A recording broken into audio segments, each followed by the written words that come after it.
Good morning. A potential new tax bombshell for landlords.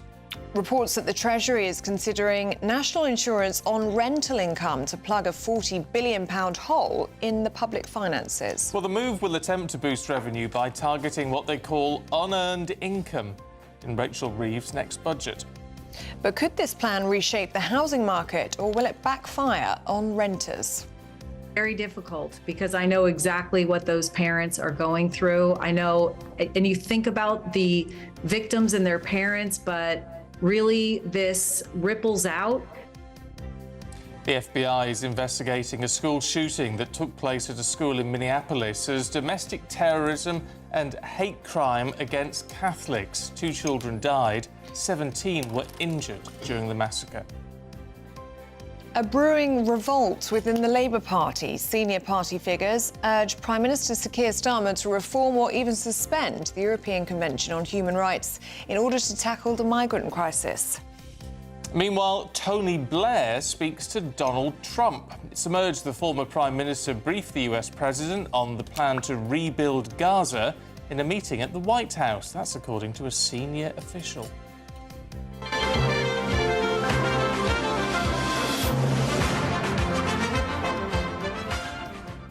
And as Blue Peter tries to relaunch on TikTok, we're asking, has the children's TV programme had its day? And sport this morning, Manchester United, humiliated by League Two Grimsby Town as they go out the Carabao Cup on penalties. Rangers, not very good for them either. They're embarrassed as well after being thrashed in their Champions League qualifier in Belgium. But good news, Emma Raducanu looks great as she cruises into the 3rd round of the US Open. Most of us will have a fair few showers through today. Stick around to find out the details to see if you're likely to get any. It's just gone 6 o'clock. I'm Stephen Dixon. I'm Ellie Costello, and this is GB News Breakfast.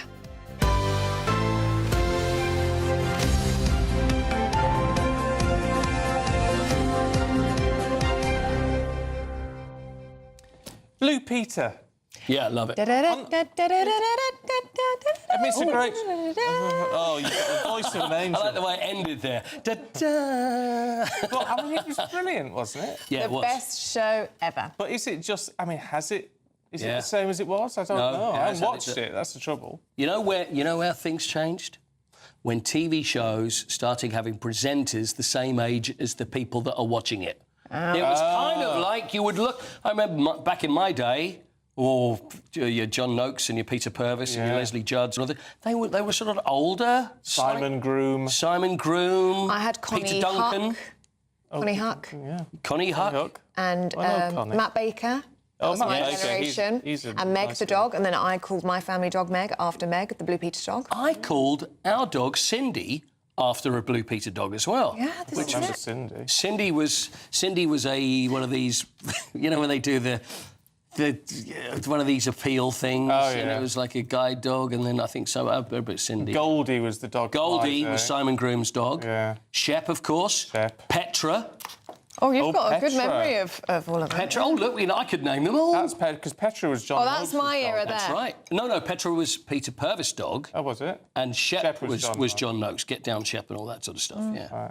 The Frida, there was the tortoise. It turned out to be a boy tortoise, I believe. But it stayed as Frida. Yes, I think so, because it knew its name. Anyway, I think people who are saying it should be got rid of are all bonkers. I think frankly. so too. It It needs to evolve, doesn't it? It does. To the modern world. Well, it does. And we're going to be talking to Tim Vincent, one of those former presenters, a little bit later on. Anyway, let us know what you think. gbnews.com/your say. Now to our top story this morning. In the latest Labour tax raid, landlords could face a tax increase in the government's bid to raise £2 billion. Well, it's all part of the Chancellor's attempt to raise revenue by targeting what they call unearned income. Well, elsewhere in politics, tensions are brewing in the Labour camp as senior party figures, including the former Home Secretary Jack Straw, urging the Prime Minister Keir Starmer to reform or even suspend the ECHR in order to tackle the migrant crisis. So, with calls to deport more illegal migrants and stop the gangs, will Starmer bend to the pressure or stand firm? Well, joining us now to discuss all of this in the studio is former Conservative advisor Charlie Rowley. Morning to you, Charlie. Good morning. Morning, Blair. Should we start with these plans from the Treasury we hear, considering a tax increase for landlords? What do you make of this? Well, I think it's clear that in the run-up to the budget, the Treasury are throwing out all the plans that they might be looking at in order to see what sticks and how it goes down with the public. So before the budget, we're getting a bit of a feeler for what the Treasury is looking at. And property seems to be one of them. You'll understand last week, or remember last week, that there was the suggestion that capital gains tax might be increased or come into play on your primary property. We're now looking at inheritance tax increases. So particularly if a property is passed on, you as the recipient will be hit hard by that. Now, the Treasury seems to be looking at taxing landlords, so increasing national insurance, what they dub as unearned income. So they'd have to pay national insurance on the rent they receive? Yes. But that's not unearned income, is it? No, absolutely not. And this is why I think these measures will go down pretty badly, because if you are a landlord today, you have a lot of regulation that you've got to go through in order to rent out your property in the first place. A number of people have taken out their pensions that have used their savings to buy that second property, and they use that property as their savings, basically, something to rely on in future years. And bearing in mind, pensions and savings are not taxed in the same way. You'll see a lot of people that have used property as a way to replace their traditional pensions or savings. They will be hit.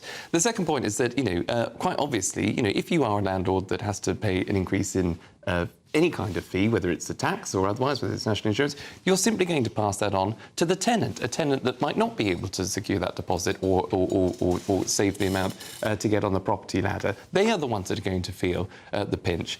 Now, the government have said that actually through their renters reform bill, they're saying that landlords can't raise rent more than once a year, and it has to be within the market rate. But the market rate, would you believe it, would only increase and go up when you see a number of landlords actually then withdraw from the market, as some will, because they're going to face this national hike insurance. So some landlords will either pull out their properties or they'll pass it on to the tenant. Either way, it is a bad move for the housing market, which needs to be more fluid, which needs to be more liquidised. There needs to be an increase in supply. And we're only going to see, I think, a number of people then pull up the drawbridge, shut up shop, and that will only increase rents, it'll only increase house prices, and that'll be bad news. And a shortage of property. And a shortage of property, exactly. Can we talk about this brewing revolt within Labour over the ECHR? Because we had Lord Blunkett earlier this week, didn't we, talking about suspending the ECHR. And now we have Jack Straw saying we should decouple from the ECHR. What's going on here? Well, it's, I think, quite telling when you have two former Home Secretaries, particularly under the last Labour government, under the Tony Blair years, calling now for a reform over the UK's relationship with the ECHR. This is all to deal with the small boat crossings. This is all to deal with getting on top of illegal immigration, making sure that the UK, as a sovereign state, whether you were part of the EU as an institution or not, whether you're signed up to these conventions or whatever it is, that as an independent, sovereign state, that the UK has the ability to deport somebody or to detain somebody or to whatever they need to do with somebody to remove an illegal immigrant coming into the UK that shouldn't be here, that doesn't have a right to be here, and has to be returned elsewhere. And it's telling because Nigel Farage, even yesterday when he'd obviously announced his deportation plans, referenced Tony Blair as well to say that even under his tenure, when you came into the UK as an illegal immigrant, in Nigel's words, your feet didn't touch the sides. So the idea that over those decades, 2 decades since, that the UK has been a softer touch, that actually maybe our courts have been too lenient on people being able to stay in the UK when they might have committed crimes, or people that should be deported.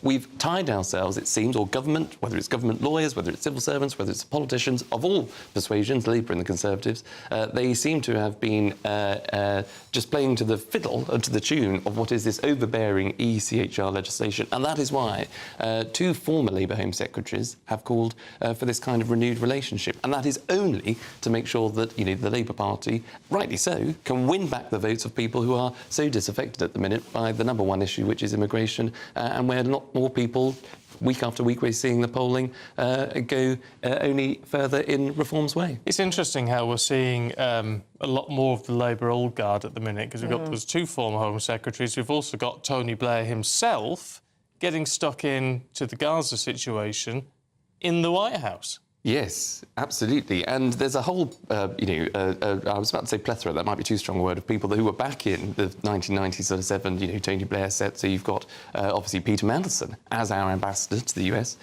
We've also got Jonathan Powell, who was Tony Blair's chief of staff. He's, I think, the current Prime Minister, Keir Starmer's sort of foreign policy advisor. So there's a grouping of people back from yesteryear that are trying to get involved or are in positions of power. Tony Blair's obviously done a lot of work in the Middle East since retiring as Prime Minister. He will know that area well. Whether or not it comes to anything, I think it all relies, obviously, on Donald Trump and the Middle East itself, the UAE and the like, to be able to bring a peaceful resolution in Egypt, in that particular area. We'll have to wait and see. But I think, to be perfectly honest, I think everybody does want to see an end to this conflict. So if Tony Blair can offer something in this way, let's see. But everybody seems to be trying. Everybody has an idea. But ultimately, there are bigger players who will be the deciding factors. And let's hope that they can just get to it and bring the whole sorry conflict to an end and start to rebuild what will need to be done in that particular region. OK. Charlie, we'll see you in the next hour. Thank you very much. Well, a source has told The Times this morning that Tony Blair attended the White House on the same day as Netanyahu last month, and he told President Trump that he had nominated him for the Nobel Peace Prize. It's very interesting. There you go. Let us know what you think on that one. gbnews.com/you'll say. There's a lot of sort of politics going on with all that, isn't there? Yeah, absolutely. Well, let's stick in the States, should we? Because a school shooting that killed two children aged just 8 and 10 is being investigated as domestic terrorism, according to the FBI. Well, they've also said that they're looking at the incident in Minneapolis as a hate crime against Catholics. Well, we now know that the gunman was 23-year-old Robert Westman. Well, yesterday, GB News spoke to the mother of Sandy Hook shooting victim, Scarlett Lewis. It's very difficult because I know exactly what those parents are going through. I know, and you think about the victims and their parents, but really this ripples out and it impacts, obviously, everyone in the school, in the community, and then ripples out to the United States and the world. We're talking about it here in the UK, so it's a very sad day here in America. Sandy Hook Elementary School, that school shooting where my 6-year-old son, Jesse Lewis, was murdered alongside 19 of his first grade classmates and 6 educators in what is still the worst mass shooting in an elementary school in the US. I realized as the mom of a child going to school that what happened that day was 100% preventable.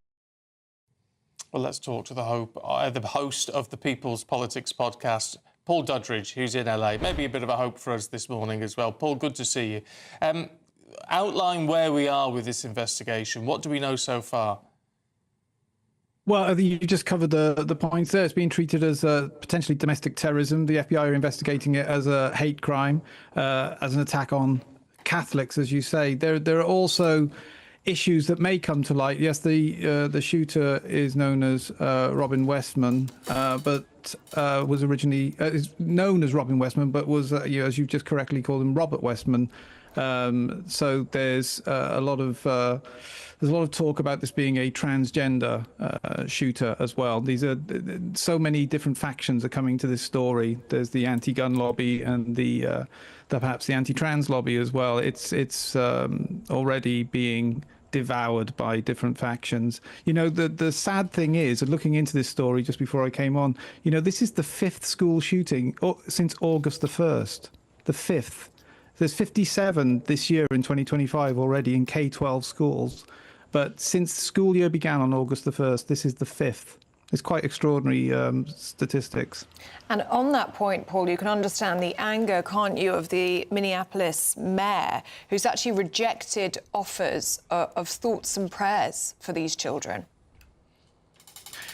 Yes, and to be honest, that rejection of the offer of thoughts and prayers has been has been actually received quite angrily by a lot of quarters in the United States, because it does seem a bit churlish, because that is what people can offer. This is a huge country, and so many people feel affected by this, and so many people are sympathetic. So, listen, you know, it was a very emotional time, and you know, he can't be held completely accountable. But it did seem a little bit insensitive to repudiate and reject the thoughts and prayers, because they're sincerely felt at this time.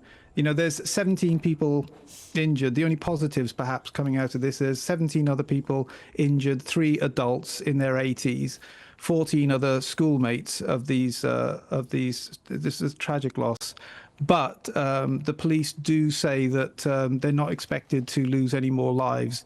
So of the 14 children and the 3 adults, they're in 2 of the children in critical condition, but they're all expected to survive. So whatever positives can be pulled out of this tragedy doesn't even begin to explain this at all. But there are some rays of hope that they're not likely to be any further deaths from this awful incident. And yeah, I know this sort of thoughts and prayers thing, as you say, might appear to be churlish on one sense, but I mean, there's a real feeling in the United States, isn't there? And as you say, five school shootings since the 1st of October in just a matter of weeks. 1st of August. 1st of August, I beg your pardon, in just a matter of weeks. And yet, here we are again, you know, and even the discussion now about gun laws and changing gun laws will be muted under this administration. Understandably, we know where the Republicans stand on this one. But no wonder some people are just absolutely fed up with it. It keeps happening. Yes, it does. Look, this is the awful, and I don't want to seem insensitive, but the reality is, in areas that have stronger gun laws, you're more likely to have gun crimes. These were legally held guns, but the fact of the matter is the gun crimes proliferate in areas where they're more strictly regulated. If you over-regulate guns, only criminals have the guns. Something like 330 million people in the United States, and I think there's 1.5 guns already here for every member of the population, and so it's an impossible thing to ban. The argument actually is look, if everybody was armed, if everybody was open carry, then these incidents would actually be a lot less powerful, a lot less dangerous. But, you know, shooters would be taken down more quickly.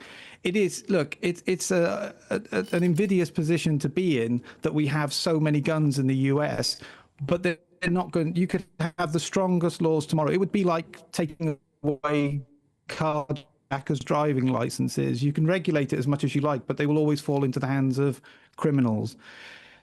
One of the sad things is, yes, this was legally obtained firearms. I think he had 3 firearms, a rifle, some kind of AR and a pistol, all legally obtained. But like I said, you can't put that genie back in the bottle in the United States. It's not realistic. So there's many arguments from gun lobbies saying, you know, arm the teachers.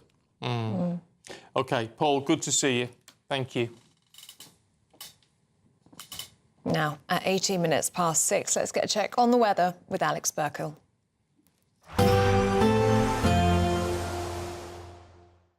Expect warm spells with the odd rude interruption. Box Boiler sponsors the weather on GB News.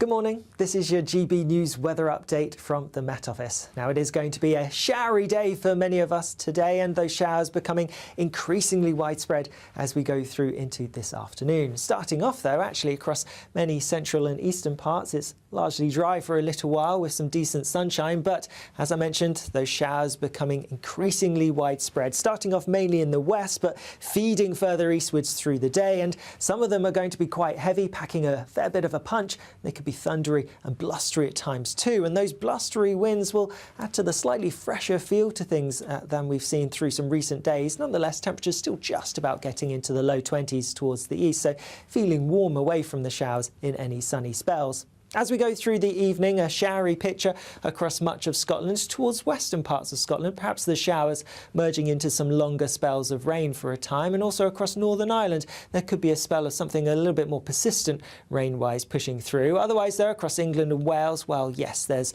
some fairly frequent showers, but there could also be some bright sunny spells, so a bit of late sunshine around for a few of us. Then overnight the showery theme continues, especially across northern and western parts. Greater chance of staying dry towards the east-southeast, albeit later on in the night a swathe of cloud and showery rain feeds its way eastwards across the English Channel, and that could bring some wetter weather to the southeast as we head towards dawn. Temperatures are going to take a bit of a drop, similar to recent nights where you're sheltered from the breeze and have some clear skies. Could just about drop into single figures in rural spots. And then tomorrow, yes, a bit of cloud, some showery rain across the southeast early on. Otherwise, some fairly frequent showers across western parts, and similar to today, those showers are going to become more widespread, more frequent as we go through the afternoon, and some could still be quite heavy. There could still be some rumbles of thunder. Temperatures similar to today, a degree or so down for some, still warm in any sunny spells. Expect warm spells with the odd rude interruption. Boxed Boilers sponsors the weather on GB News. It is 6:20. Time now for the Daily Reflection. The GB News Daily Reflection. Hello, my name is Joel Knight and I'm a vicar in the Church of England. Which tells you a bit about me. It tells you I'm a follower of Jesus and that my job is to teach the Christian faith. But to know me, to really know me, I'd have to tell you other things. I love sports, but to my ongoing disappointment and an average sports person, that I relax with a good coffee and a book. I'd have to tell you about the people in my life who make me who I am. I reveal myself to you by speaking. We get to know people through their words. Otherwise, we're reduced to guesswork. And Christians believe that God has spoken. He has spoken supremely through Jesus Christ. If we want to know who God is, what he's like, what he loves, what he's done, we can listen to Jesus. And God has spoken through the prophets. Prophets are those gifted God's words by God to proclaim who God is, what God's done. We find their words in the Bible. That means when it comes to God, we needn't guess. We're not scrambling around trying to piece together a picture of God from our experiences or feelings or the way the world is. Instead, Christians are invited to listen to him and so get to know him.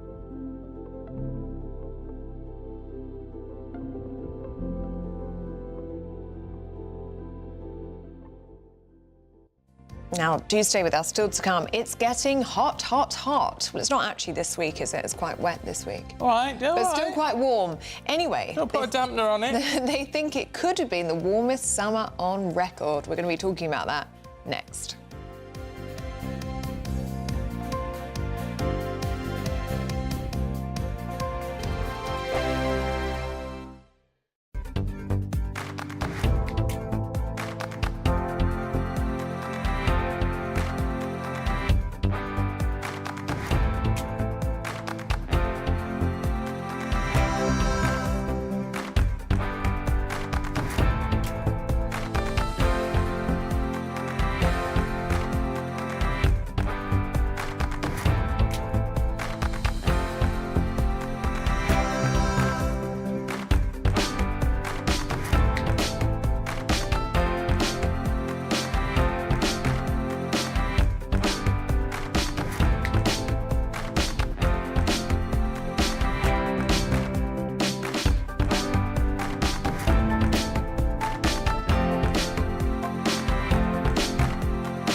This is our country, and we think it's amazing. From high tea to the high street, we love it all. Even the rain, we like that too. There's nowhere else we'd rather be. That's why we're here to be the fearless champion of Britain, its voices and its values. Because we are GB News, the People's Channel, Britain's news channel. Exciting news. Every Friday, my Patrick Christie's Tonight Show is going to have a twist to it. We're welcoming some special guests. You. That's right, on Fridays I'm going to be doing my show in front of a live studio audience because this show is about you and what you have to say. It's going to be the same big debates, same big topics, same big opinions. But every Friday night at 9 p.m, you are invited to come on down to Patrick Christie's Tonight to be a part of the action. Only on GB News, the People's Channel, Britain's news channel. Hi, I'm Michelle Dewberry and my show is your opportunity to cut through all the noise and dive in headfirst to some robust debates. Ideas clash. Situation, no, because the failure is... You're deliberately avoiding my point. Nothing's held back. And if you think this is the end of it, wait for more. And we do not shy away from the difficult stuff. Sometimes I want to shake people and say, if only you understood. So join me on Jubes & Co weeknights at 6 p.m, only on GB News, Britain's news channel.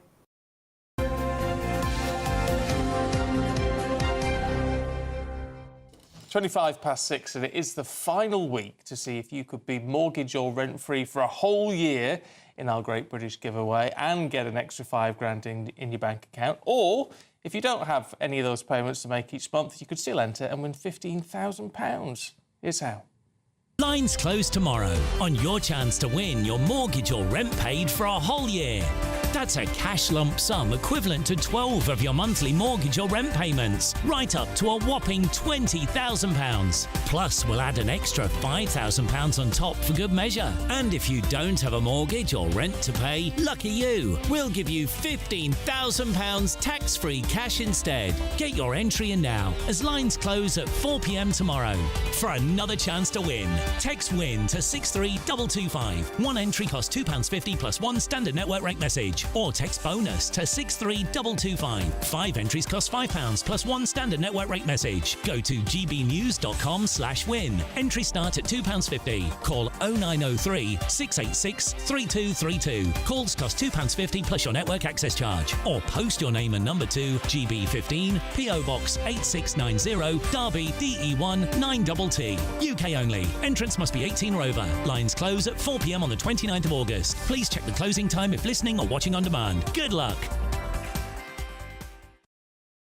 Yes, best of luck to you. Now, do you think Britain's boiling over? Well, the UK is on course to record its hottest summer since records began. I always said it was going to be a nice summer, didn't I? You did, to be fair. And nobody believed me, including Nathan Rao. Talk to him in a minute. Anyway, the Met Office figures say it has been the hottest we've seen. Well, provisional data shows that the mean average temperature for the season stands at just over 16 degrees, surpassing the previous summer record of 15.7 degrees set in 2018. That doesn't sound too hot. Doesn't sound too hot, does it? No, it doesn't. Anyway, let's talk to Nathan Rao, who joins us now. Morning to you, Nathan. Told you, didn't I? Didn't I say? Do you know what, Stephen? I never have anything other than the utmost in faith in everything you say. So yes, you are perfectly right. No need to tell lies. No, I don't. Well, it doesn't feel like it's been the hottest summer at the moment, and it won't do for the next week, really. But You're quite right. It has been the hottest summer provisionally on record, beating even 1976. But you know, has it really? Let's have a look at what the Met Office is actually talking about. The average temperatures over the 3 months of summer have come in at just above 16 degrees, beating the record, which is just below 16 degrees. So what they're looking at is the average temperatures over that 3-month period, rather than, you know, we've had a long, hot, scorching, blazing summer, which, other than 4 heat waves, which popped up sporadically throughout the last 3 months. I wouldn't really look back at this summer and go, oh, that's really one to remember, real blazer. But if you look at the average temperatures provisionally, as the Met Office has said, they need to verify this at the end of the month. If you look at the average temperatures, yes, indeed, it has been the hottest summer on record, even beating, would you believe, 1976, when we had that massive more than 2 week long heat wave of 30 plus degrees or more. So, yep, Stephen, you were quite right. Should never have doubted you.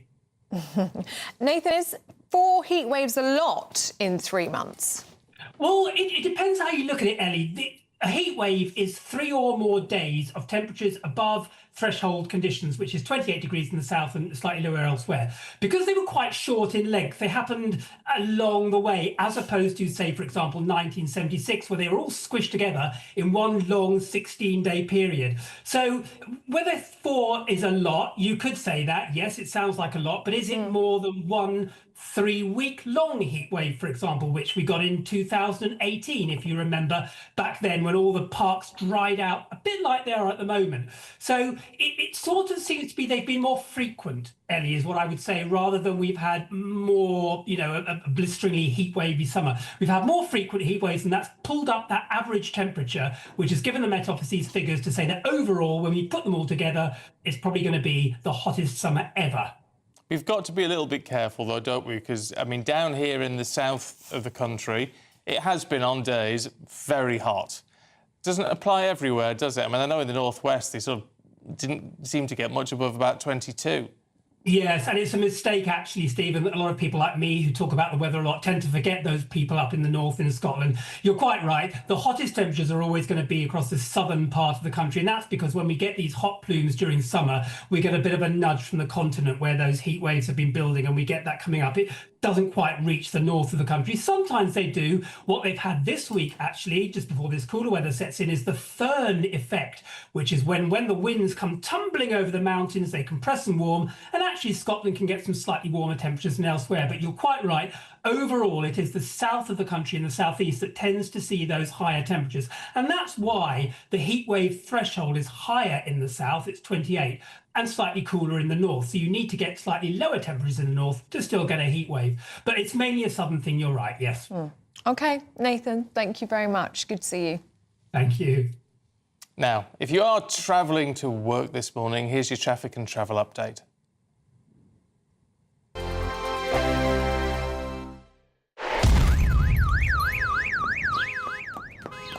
Crash Law 24 sponsors GB News Traffic and Travel Report. Good morning. This is the latest AI travel news from gbnews.com.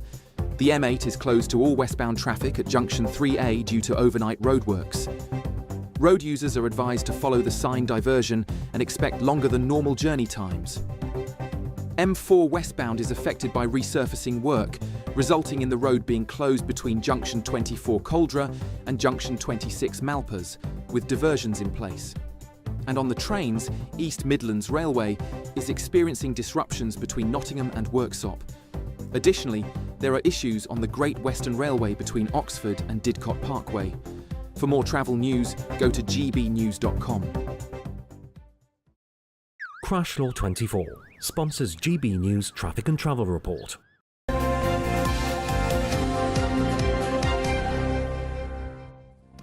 Now, do stay with us. Still to come, Man United have sunk to a new low after being beaten by Grimsby in the Carabao Cup. We're going to get all the details after this with Mr. Paul Coit.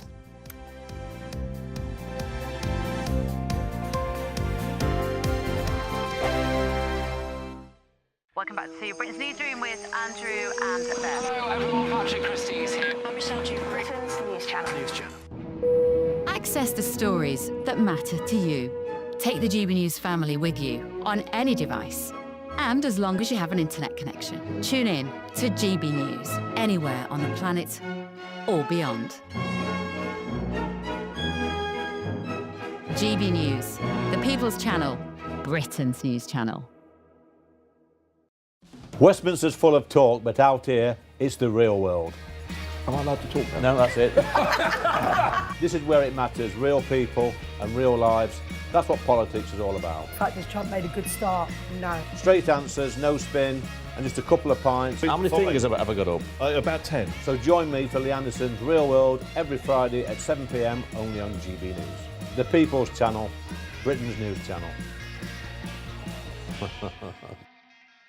Westminster, the ultimate clique. And you're fighting like rats in a sack. But here on the Camilla Tominey Show, we ask the questions the establishment media is too scared to ask. OK, let me ask you a straight question, because I know you're a straight-talking politician. Whether it's net zero, illegal immigration or law and order, nothing is off-limits. You had the power then. Yeah, as I say, now you've lost it. That's the Camilla Tominey Show, a politics show that's fearless. No, let me finish my question if you don't mind, because it is my show. Sundays at 9:30, only on GB News, the People's Channel, Britain's news channel. It's Patrick Christie's Tonight, and here we do things differently. It's explaining the absolute madness of this, doesn't it? It's explosive. I mean, this is very good. It's lively. 850. Your government sat there, Sean, and it did nothing. It's controversial. And the Middle East has been in turmoil since before I was born. It's everything you need to kickstart your evening. Everyone's had their Weetabix tonight. I love to see it. That's Patrick Christie's Tonight, weeknights from 9 p.m. Only on GB News, the People's Channel, Britain's news channel. Britain was once the envy of the world, but look around. A nation that no longer knows what it is or where it's going. A country that's broken. How do we fix Britain? How do we bring it back? Friday night with Matt Goodwin at 8 p.m, only on GB News. From the school run to the home run, watch a new show for all of Britain. He can say whatever he wants. A straight-talking show where all voices are heard. And, when are we going to stop talking about smashing the gangs and actually do it? With the stories that matter from every part of our country. There's a bit of a crash landing there for your Chancellor. Bold, fearless and standing up for you. That's me, Martin Daubney, 3 p.m. till 6 p.m, weekdays, here only on GB News. The People's Channel, Britain's news channel.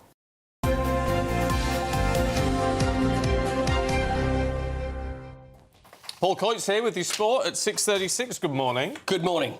Not if you're a Manchester United fan. Well, Good job Eamon's not here today, I tell you what. I mean, this is a proper giant killing, isn't this it? This is really, really big. It's brilliant for Grimsby Town because the thing is going to be so much talk today about Manchester United this and Manchester United that. Well done, Grimsby. Yeah. Glorious news Grimsby for Grimsby. Town. So they're playing in the Carabao Cup last night, and we even said, Ellie, we said this. Hang on, there could be something on here. Kind of like a little glint in the eye, thinking, well, really? But I thought it's a possibility because I'm just not convinced with Manchester United. So, Grimsby Town are great. They go 2-0 up. Man United all over the place. And it's not like they've put the second team out. They've got big names that are out there playing. So there's no excuse there. Then in the second half, they think, OK, we'll put the real big guns on. They put Bruno Fernandes on. They put Brian Mbeumo on. They try and make some changes. They managed to get it back to 2-2. Whereas really, let's be honest here, Grimsby Town, they're in the fourth tier of football. It should be very easy for Manchester United even to turn it over. But it wasn't the case. So what happened? Well, you know what? There's so many different things. We can say whether it's the new players up, but, it's not. The manager has come in. He's very very much sort of thinking, this is the way we're going to play. I'm not going to veer off the way I see football. Whether it's because he's been successful in Portugal and European football, and the Premier League, don't care what anybody says, is different for everywhere else. And if you haven't played in it, and if you've managed in it, you could have a rude awakening. Some take to it, some don't. But Manchester United, they are not in a good way. And under Ruben Amorim, whether this guy... So many fans really liked him, but I think he's probably beginning to start to lose support from Manchester United fans because you can't be going to Grimsby and losing to Grimsby. No. And where it's going to change, I don't know whether there is going to be a change and all of a sudden everything's going to click and United are going to be good because they were poor last night. And also, when it went to penalties... I've got real beer in my body, haven't I? Oh, you go when it goes to penalties, I mean, how bizarre is this? They've got Benjamin Sesko. They've signed this amazing striker. This is the guy that's going to score on the goals. They get to a penalty shootout. You would imagine that he would be one of the first ones to take a penalty. He was the 10th to take a penalty. What does that say? Really bizarre. So it went to 11, 12 penalties, and then Brian Mbumo misses his second one, hits the bar. Grimsby, the whole place erupts. It was pouring with rain, the weather was terrible, but everybody was just... It was just a great thing for Grimsby, but a disaster for Manchester United. Mind you, also a disaster for Rangers last night. Yeah, I mean, we've started on Rangers yet. No. So Rangers, they were playing in the qualifying of the Champions League. So the draw is going to be made for the main 36 today. So Celtic already gone. They were losing 3-1 to Club Brugge of Belgium. And then they went to Belgium last night and they thought, it's going to be a tough game. They lost 6-0. 6-0. Ouch. And that is embarrassing. Oh, yeah. 6-0. So Russell Martin, the manager, I mean, if you're the manager of a club, what do you say? What do you say? I don't know. Well, let's see. This is what he had to say. I think we have to just feel the pain. So that is the message. There's no, like, point in dissecting the game after that when everyone's emotions are high. We'll take a look at it. To the fans, I have nothing but an apology. I'm really sorry they had to witness that, and it is humiliating, it's really painful. So I have nothing but disappointment and hurt that they've had to go through that. That's the times you don't want to be a manager. Yeah. So how do you feel about that? At least he didn't try and dress it up, though. Yeah, yeah. Well, I did see some positives. What? Weather was quite nice. Oh, dear. Not good. Yeah. But good news about Emma Raducanu, who is sailing through the US Open, isn't she? She's looking good. Yeah, she is. She beat... Now, we've got a bit of this, but it's not a lot. OK. So we're going to be quick. I think it's about 10 seconds. Here we are. This is probably the winning point. Emma Raducanu against Indonesia's Janice Tien, 6-2, 6-1, and she says that she is now embracing expectation. OK. Oh, Do you good think on the her. sports psychologists have been working with her? I think they might have been. I think so. Oh, well, good luck to her. Don't worry about the expectation. Embrace it. Embrace it. Well, she is. Good on her. She's looking good. Into the next round, so everything looking good. All right, Paul. See you later. See you later. Do stay with us. Still to come, Freddie Gray and Penny Smith are here going through the papers with us in just a few moments. Morning, you two. But first, you're in search of some holiday sun. Here's the forecast for some of the top European destinations. Ready to soak up that holiday sunshine? Won't we need some cover? No worries. All sorted. All Clear Travel Insurance sponsors GB News Travel Destinations Forecast. Whilst across many areas around the Mediterranean, it's looking largely fine as we go through tomorrow. There is some heavy, thundery rain affecting some central parts. That all developed over parts of northern Spain and southern France and has then made its way east-northeastwards to affect parts of northern Italy through today and tomorrow into the Western Balkans by the end of the week. Otherwise, a lot of fine weather to be had away from those thundery downpours affecting some places. See you later. All Clear Travel Insurance sponsors GB News Travel Destinations Forecast. Britain was once the envy of the world. But look around. A nation that no longer knows what it is or where it's going. A country that's broken. How do we fix Britain? How do we bring it back? Friday night with Matt Goodwin at 8 p.m. only on GB News. Good afternoon, Britain. Weekdays from midday. ChatGPT. What's that? If you don't know what it is, it's artificial intelligence and it helps you write things and research things, and you can even talk to them like they're your friend, can't you, Tom? Shall we you do know some about of that this, now? don't you? I mean, we could talk to Chat now. Go on, you love talking to Chat. I was actually Careful, though. I was actually talking to Chat last night about Texas redistricting. It was very good fun. Wait, hang on, here we go. Beats railway lines. Hi, Chat. You're live on GB News. How are you feeling? Oh, wow, live TV. That's exciting. I'm feeling great. Thanks for having me on. How's everything going on your end? It's going great. We're just doing a segment about artificial intelligence. Do you have anything to say about that? Absolutely. AI is such a fascinating topic, and it's amazing to see how it's evolving and becoming part of our everyday lives. There's so much potential for it to help us in all kinds of fields, including journalism. ChatGPT, to which we were just talking, is undergoing a major change after concerns it was giving overly direct advice on sensitive personal matters, including whether users should break up with their partners. So you could write in there, oh, my partner never takes the rubbish out, he sometimes is a bit rude to me, blah, blah, blah, blah, and then they say, break up with him. But here's the interesting thing. For people that have been taking relationship advice from this robot, well, OpenAI, the company behind it, says the chatbot will stop giving such clear-cut answers to questions about personal relationships. So that's a new change from OpenAI, the company behind ChatGPT. Yeah. I've just asked, does Emily Carver like Tom Harwood? And I've asked the chatbot what does this. chat say? There's no evidence Emily Carver likes Tom Harwood. GB News, the People's Channel. At GB News, we love to hear from you, our loyal community. So drop us a line at gbnews.com/yoursay. There you can talk to each other and also to the presenters live on air. gbnews.com/yoursay, because GB News is your channel, Britain's news channel. Join me, Nana Akwe, for an informative, interactive news programme with a difference. It's fun. No, you didn't say that, Dave. I'm so surprised. I think there's an element of truth to that. Join me from 3 p.m. every weekend, only on GB News, Britain's news channel.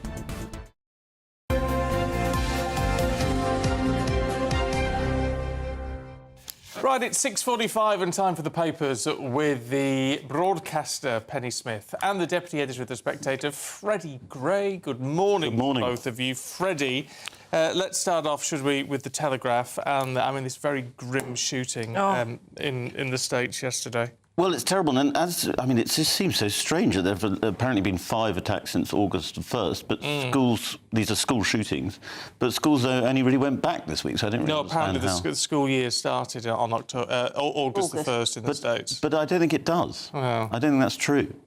This shooting was the first week, because that's why they're at the Mass. It was a coming back to school Mass. And we often talk about, religion inspiring violence, but in this case it seems to have been a violent hatred of the religion from this very deranged young man, transsexual, as everybody's talking about. Reports are, it's all a bit vague at the moment, but reports are his mother worked in the church shooting happened in. He seems to have developed a deep hatred of Catholicism, judging from what we've seen on social media. And was obviously very complicated and suicidal. But it is terrible, and there will be another round of debates. I was actually interviewing someone, a journalist, because the Democrats were having their annual convention in Minneapolis, not very far, I think a mile away, and they ended the conference early because of this shooting. But one of the items on their agenda was gun law reform, which the Democrats always talk about but never really goes anywhere. No, but gun laws and changing them has been on the agenda in America since I've been reporting, which is a long time. So no, it'll probably never happen. It won't change because it's actually in the Constitution that you have the right to bear arms. So of course it's enshrined in the Constitution, and also they've got a very the gun lobby is very strong, so we've got a very strong gun lobby, so nothing... It never changed under a Democratic administration, so what happened under a Trump one? I've learned from talking to Americans, best not to talk about guns, because you just don't understand... Brits just don't understand American gun culture. There's more guns than there are people in the United States. It's just... But interesting, I thought, the Minneapolis mayor yesterday, Jacob Frey, he actually rejected offers of thoughts and prayers, and he was saying these children were quite literally praying. I thought it was a strange, slightly ridiculous thing to say, but I think he was emotional. An emotional press conference. The fact that these children were praying doesn't mean you can't pray for their loss. It's strange. No, but I guess the implication is saying nothing ever happens. These things keep happening and nothing ever changes. So don't give us your thoughts and prayers. Yes. We actually need real change. Well, yes. He hasn't had a great run as mayor. He's like a lot of Democratic mayors, handled the Black Lives Matter riots very badly. It was just a stupid thing to say. Right, Penny, should we sit with the Telegraph, actually, but looking at weight loss jabs, fat jabs? Yeah, so this is Manjaro, which is known as the King Kong of treatments because I think it's a lot more weight loss that you get on Manjaro than Wegovy, for example. I think one's 15% and the other one is something like 21% of your body weight, opposed to 15% for Wegovy. So this price rise is by Eli Lilly, which claims it needs to bring the UK price of Manjaro in line with other developed nations. In other words, President Trump told me to. I say he told me to, as though the company is just a sort of, an actual person, but it isn't. So it means that they're going to pause the sales whilst the price has gone up 170%, I think it is. It's huge, and it's also there are people for whom this has proved a bit of a lifeline. I mean, there are all sorts of stories in here of people who've managed to lose lots of weight. They feel that their mental health is better. They've got things like, and there's one, for example, who's got this COPD, constructed this a kind of breathing disorder, which seems to have improved. I think the problem is that this comes on the top of the fact that, we've heard from Wes Streeting, the Health Secretary. He's trying to get a good deal for patients with the prices of drugs and everything, for the NHS, trying to keep a lid on that. And it's just, pretty much as soon as they make something like this, they can kind of do what they want. Well, apparently they are negotiating to not increase the prices for the NHS. Yeah. So, that's one good thing. Yeah, but it's something like 90... you've got the figures in front of you there, Penny, but it's something like 90%, at least 90% are privately bought, yes, exactly, privately bought. So very because few people are on with the NHS. Because you have to have a number of things. You have to have type 2 diabetes, there have to be other things. It's not just about losing weight. But for many people now, it would just be completely out of reach, won't it? Exactly. It's over £300 a month. Who's got that to spare at the end of the month for most households? Wes Streeting's argument is that it will save costs for the NHS in the long run because it's people who will then add burden. Well, it will. And I think that there is some logic to that. Absolutely, yeah. Freddie, Sir Tony Blair has been busy. He's been at the White House. I always think it's one of the great ironies of politics that Tony Blair has set himself up as this Middle East peace envoy, considering the Iraq War and the disaster that was for the region. But yes, he's close to Steve Witkoff, who's Trump's Middle East envoy, and Blair has, with the Peace Institute, Middle East Institute, estate agent.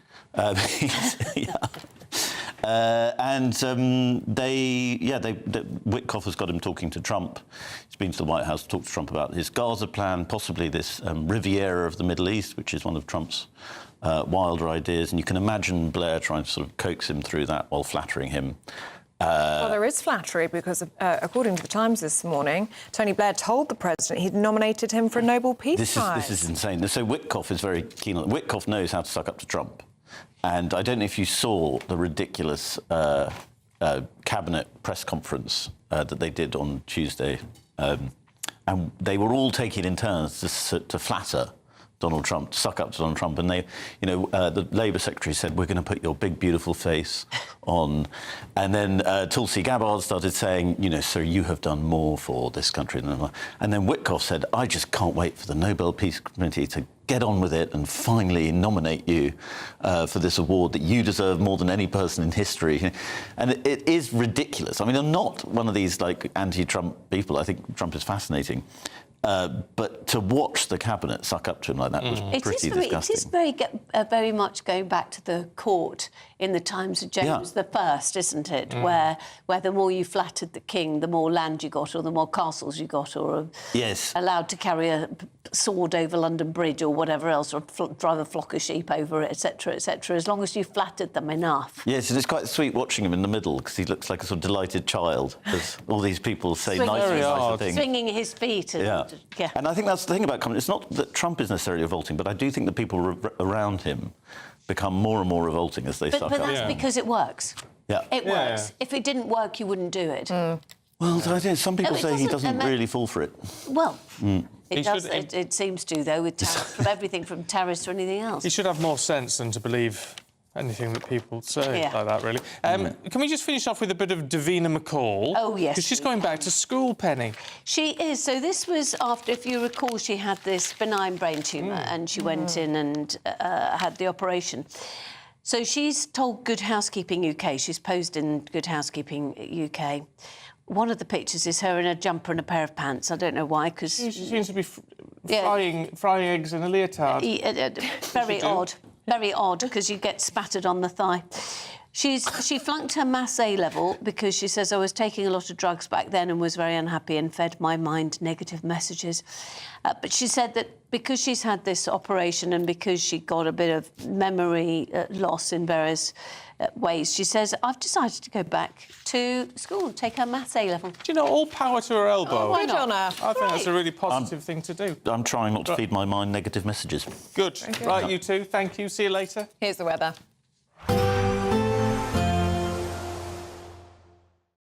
Today, clouds overhead, total zen within. Boxed Solar sponsors the weather on GB News. Good morning, this is your GB News weather update from the Met Office. Now it is going to be a showery day for many of us today, and those showers becoming increasingly widespread as we go through into this afternoon. Starting off though, actually across many central and eastern parts, it's largely dry for a little while with some decent sunshine, but as I mentioned, those showers becoming increasingly widespread, starting off mainly in the west, but feeding further eastwards through the day, and some of them are going to be quite heavy, packing a fair bit of a punch. They could be thundery and blustery at times too, and those blustery winds will add to the slightly fresher feel to things than we've seen through some recent days. Nonetheless, temperatures still just about getting into the low 20s towards the east, so feeling warm away from the showers in any sunny spells. As we go through the evening, a showery picture across much of Scotland towards western parts of Scotland, perhaps the showers merging into some longer spells of rain for a time, and also across Northern Ireland there could be a spell of something a little bit more persistent rain-wise pushing through. Otherwise there across England and Wales, well yes, there's some fairly frequent showers, but there could also be some bright sunny spells, so a bit of late sunshine around for a few of us. Then overnight the showery theme continues, especially across northern and western parts. Greater chance of staying dry towards the east-southeast, albeit later on in the night a swathe of cloud and showery rain feeds its way eastwards across the English Channel, and that could bring some wetter weather to the southeast as we head towards dawn. Temperatures are going to take a bit of a drop, similar to recent nights where you're sheltered from the breeze and have some clear skies. Could just about drop into single figures in rural spots. And then tomorrow, yes, a bit of cloud, some showery rain across the southeast early on. Otherwise, some fairly frequent showers across western parts, and similar to today, those showers are going to become more widespread, more frequent as we go through the afternoon, and some could still be quite heavy. There could still be some rumbles of thunder. Temperatures similar to today, a degree or so down for some, still warm in any sunny spells. Today, clouds overhead, total zen within. Boxed Solar sponsors the weather on GB News.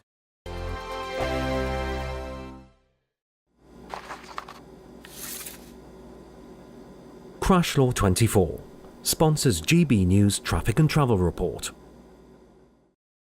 Good morning, this is the latest AI travel news from gbnews.com. Expect diversions on the M4 westbound due to work between junction 24 Caldra and junction 26 Malpas. In York, the A64 eastbound has a broken down vehicle between the A19 and the A166, leading to lane closures. In South Gloucestershire, a broken down vehicle causes disruptions on the M5 southbound entry slip at junction 15 from the M4 westbound. On the M25 spur eastbound, there's a vehicle breakdown between junctions A224 and the M25, causing lane closures. And on the trains, there's disruption between Nottingham and Worksop on East Midlands Railway. For more travel news, go to gbnews.com. Crash Law 24 sponsors GB News Traffic and Travel Report. It's the final week to see how you could win your mortgage or rent paid for a whole year. That's a cash lump sum equivalent to 12 of your monthly mortgage or rent payments, right up to a whopping £20,000. Plus, we'll add an extra £5,000 on top for good measure. Make sure you don't miss out as lines close on the 29th of August. For another chance to win, text WIN to 63225. One entry costs £2.50 plus one standard network rate message, or text BONUS to 63225. 5 entries cost £5 plus one standard network rate message. Go to gbnews.com/win. Entries start at £2.50. Call 0903 686 3232. Calls cost £2.50 plus your network access charge. Or post your name and number to GB15 PO Box 8690 Derby DE1 9TT. UK only. Entrance must be 18 or over. Lines close at 4 p.m. on the 29th of August. Please check the closing time if listening or watching on demand. Good luck. In the GB newsroom, we bring you the news as it happens. With our team of dedicated journalists across the UK, we're ready to keep you up to date with what's happening every half an hour, every single day. Bulletins here on GB News, the People's Channel, Britain's news channel. Miriam, you can't be serious. Scrapping the triple lock on state pensions? Madness. Andrew, we just can't carry on pretending. The numbers just don't add up. We've got to be honest with people. We've got to face the facts. That's what people want. Well, that's what you get on GB News and on Britain's newsroom. Lively debates, lively conversation. Britain deserves a newsroom that puts the facts and your voice first, and we're not afraid to hold power to account. And each other. So join me, Andrew Pearce. And me, Miriam Gates, for Britain's newsroom, weekdays from 9:30 on GB News. The People's Channel, Britain's news channel.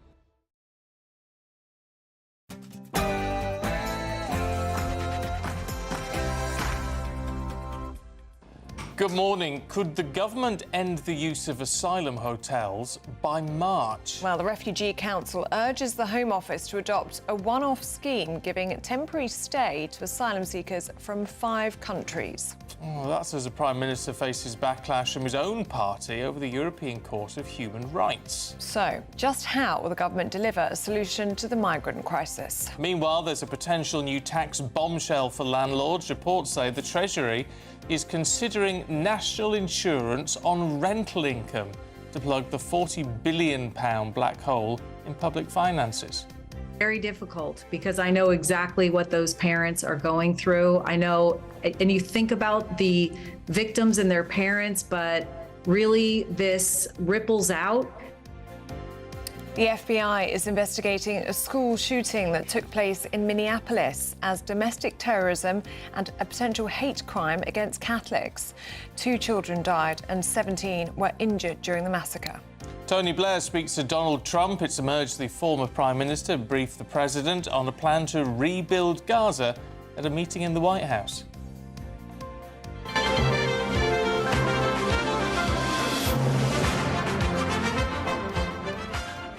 As Blue Peter tries to relaunch on TikTok, we're asking, has the children's TV programme had its day?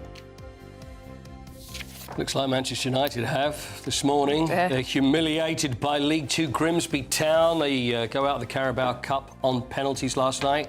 Rangers also embarrassed this morning after being thrashed in their Champions League qualifier in Belgium. And Keegan Bradley, there's an American name for you, has named his US team for next month's Ryder Cup, and he's not in it. Most of us will have a fair few showers through today. Stick around to find out the details to see if you're likely to get any. Hello. Oh, sorry, I've unplugged. It's just gone 7 o'clock. I'm Stephen Dixon. I'm Ellie Costello, and this is GB News Breakfast.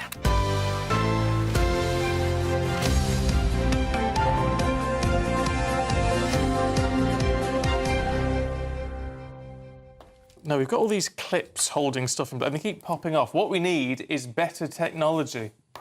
That's exactly what we need, Stephen. What on earth could you be talking about? We are getting better technology when it comes to our post boxes. Oh, yeah. Would you believe 3,500 post boxes are being trialled up and down the country, and they're solar powered. Why do they need to be solar powered? Oh, who knows? It's so they can take parcels as well as letters. That's a genius idea. And you scan the little QR code on them and the drawer opens. Because you know what? That's a great idea. But apparently it also gives you proof of postage. Because post boxes are probably the only things that are still the same, probably from what, 70, 80 years ago? They're the same ones, right? 175 years. 175, really? They've not really changed much in that Is it time. really sad that I look on the front of the post box to see how old they are? Because No, you can it's see lovely. ER or GR, or sometimes we've got a VR. We've got a VR near where we are. Yeah. No, I think it's lovely. I think they're a nice piece of British heritage. Because I don't want them ever to go, and I'm sure eventually they'll go, won't they? Like the Well, phone now they're going to boxes. evolve and people can post their parcels. It's See, a that's great great. idea. That's good. I tell you what, talking of things of our heritage, because I've been up north this week with family, driving down the M6 and M1 the other day, every single bridge, practically, had either a Union flag or an English flag hanging on it. So I went to Kent last weekend, exactly the same thing. Every bridge. And then I've been driving around not far from where I live, and all the little mini roundabouts have got English flags painted on them. Nice. And I know all these councils are going mad, saying we need to remove it all. It all needs to be gotten rid of. I like it. I think it's patriotic. I agree. I agree. What's wrong with having our flag everywhere? Why shouldn't we? I agree. I think it depends where you are in the country, because I've seen none local to me in London. None. I think it just depends on where you're living. Whereas I know that where I'm from, in Essex, flags everywhere. Well, I live very close to Epping, so surprise, surprise, there are quite a Are there few flags around everywhere there. where you are? Yeah, exactly. But I absolutely agree with you. It's our flag. You can't be embarrassed about our flag. I did see. Sorry. No, because I did see one London council where it's happened saying they all need to be removed because they can be used as signs of hate and intolerance. It's our flag. It is our flag. Yeah. And we only seem to be proud of our flag in this country when it comes to sport. And when people are competing under the flag for sport. Or, it's always competition, isn't it? Maybe the only other thing is probably the Eurovision Song Contest and the Olympics and sport. Yeah. That's it. Yeah, it is. Any other sign of showing your flag, or everybody, you can't do this. Why? Frankly, it should be mandatory for every mini roundabout to be painted as the England flag. Absolutely right. Or the Saltire if you're in Scotland, or the Welsh flag if you're in Wales. You know. But why not? I love it. Yeah. And do you know what I thought was really lovely was Chloe Kelly. Oh, yes. When she said, Yeah. I'm so proud to be English. Because we just don't hear that, do we? No, we don't. What do we love when we see a gold medalist at the Olympics? And every athlete does this from their country. As soon as they win the race, what happens? They lean over and they get their flag from their country, they drape it around themselves proudly, and we're all very happy about that. And for some reason, if you fly a flag, then, I can't do that. It shows love for your country. There's nothing wrong with it. No. Well, let us know what your area is looking like. Is it covered in flags? Do you like it? I'm sure you do. gbnews.com/you'll say. Now, tensions are brewing in the Labour camp as senior party figures are urging Sir Keir Starmer to reform or even suspend the ECHR to tackle the migrant crisis. Well, it comes as the Home Secretary looks to end the use of migrant hotels through a one-off scheme. The proposal will see asylum seekers from 5 nations, including Syria and Afghanistan, temporarily allowed to stay in the UK. Well, with calls to deport more illegal migrants and to stop people smuggling gangs, will Sir Keir Starmer now bend to the pressure on the ECHR, or will he stand firm? Let's speak to international security and border control expert Henry Bolton. Henry, good morning to you. Good morning. This idea that we'd stop migrant hotel use by March by allowing a whole load of people temporary permission to stay in the country, look, does that make any sense at all? Yeah, it does, if you just want to simply kick people out of hotels and allow them to live in the community. If that's the objective, simply to close hotels, then it makes absolute sense. If your objective is to try and reduce the use of hotels, stop the boats, and protect the interests of the United Kingdom and the British people, the answer is no. It doesn't make any sense, none whatsoever. It would just be a piece of political window dressing. All you're doing, basically, it's a method of fast tracking these not fast tracking because it doesn't conclude the claim, but it basically just says, look, you're in a hotel. We give you the right to live in the community if you're from the following countries. So settle in the community. And then, of course, that raises the chances that their asylum claim under present laws, under the ECHR, will giving them they'll be able to more effectively claim right to settle life in the UK because they've already established themselves. So. No, it depends on what your objective is. That's the ultimate thing, But the whole thing about the ECHR, I originally said that we should. This is going back to 2014, and I was saying, look, we need to, with the influx we're getting across the Mediterranean, which will reach the UK coast, which will lead to an increase coming into the UK. This is a problem upstream. We need to get ahead of the game, and we need to reform the ECHR. Nobody was listening. So now we're in this situation where everybody's in kind of panic response mode, quite understandably. Right, we need to leave the ECHR. And I'm even advocating that now, and I have been for a little while. So, do you feel... but there is another way around it. If you look at Denmark, Denmark has established in its own domestic law the assumption that somebody who is there illegally or who's had an asylum claim rejected should not be there. That's the default under Danish law. And then they have to prove that they do have a right to be there. Do you see what I mean? They have a right to be here unless the government can prove otherwise. Do you see what I mean? So legally, there's a different perspective. In Danish criminal law, in the criminal code, if you are convicted, the courts, during the conviction or the sentencing of an individual, they're required, if that person is there in the country illegally, is required to make a decision on deportation. So there are a variety of things that Denmark has done to tighten their domestic law. Our problem here is partly, I advocate leaving the ECHR now, but there is an alternative if we had a government that was competent enough and driven enough to do it. And that is to massively overhaul UK legislation to tighten it up, like the Danes did. And then we can avoid leaving the ECHR. Denmark, is almost, it's heading for a net zero on a zero of illegal immigration.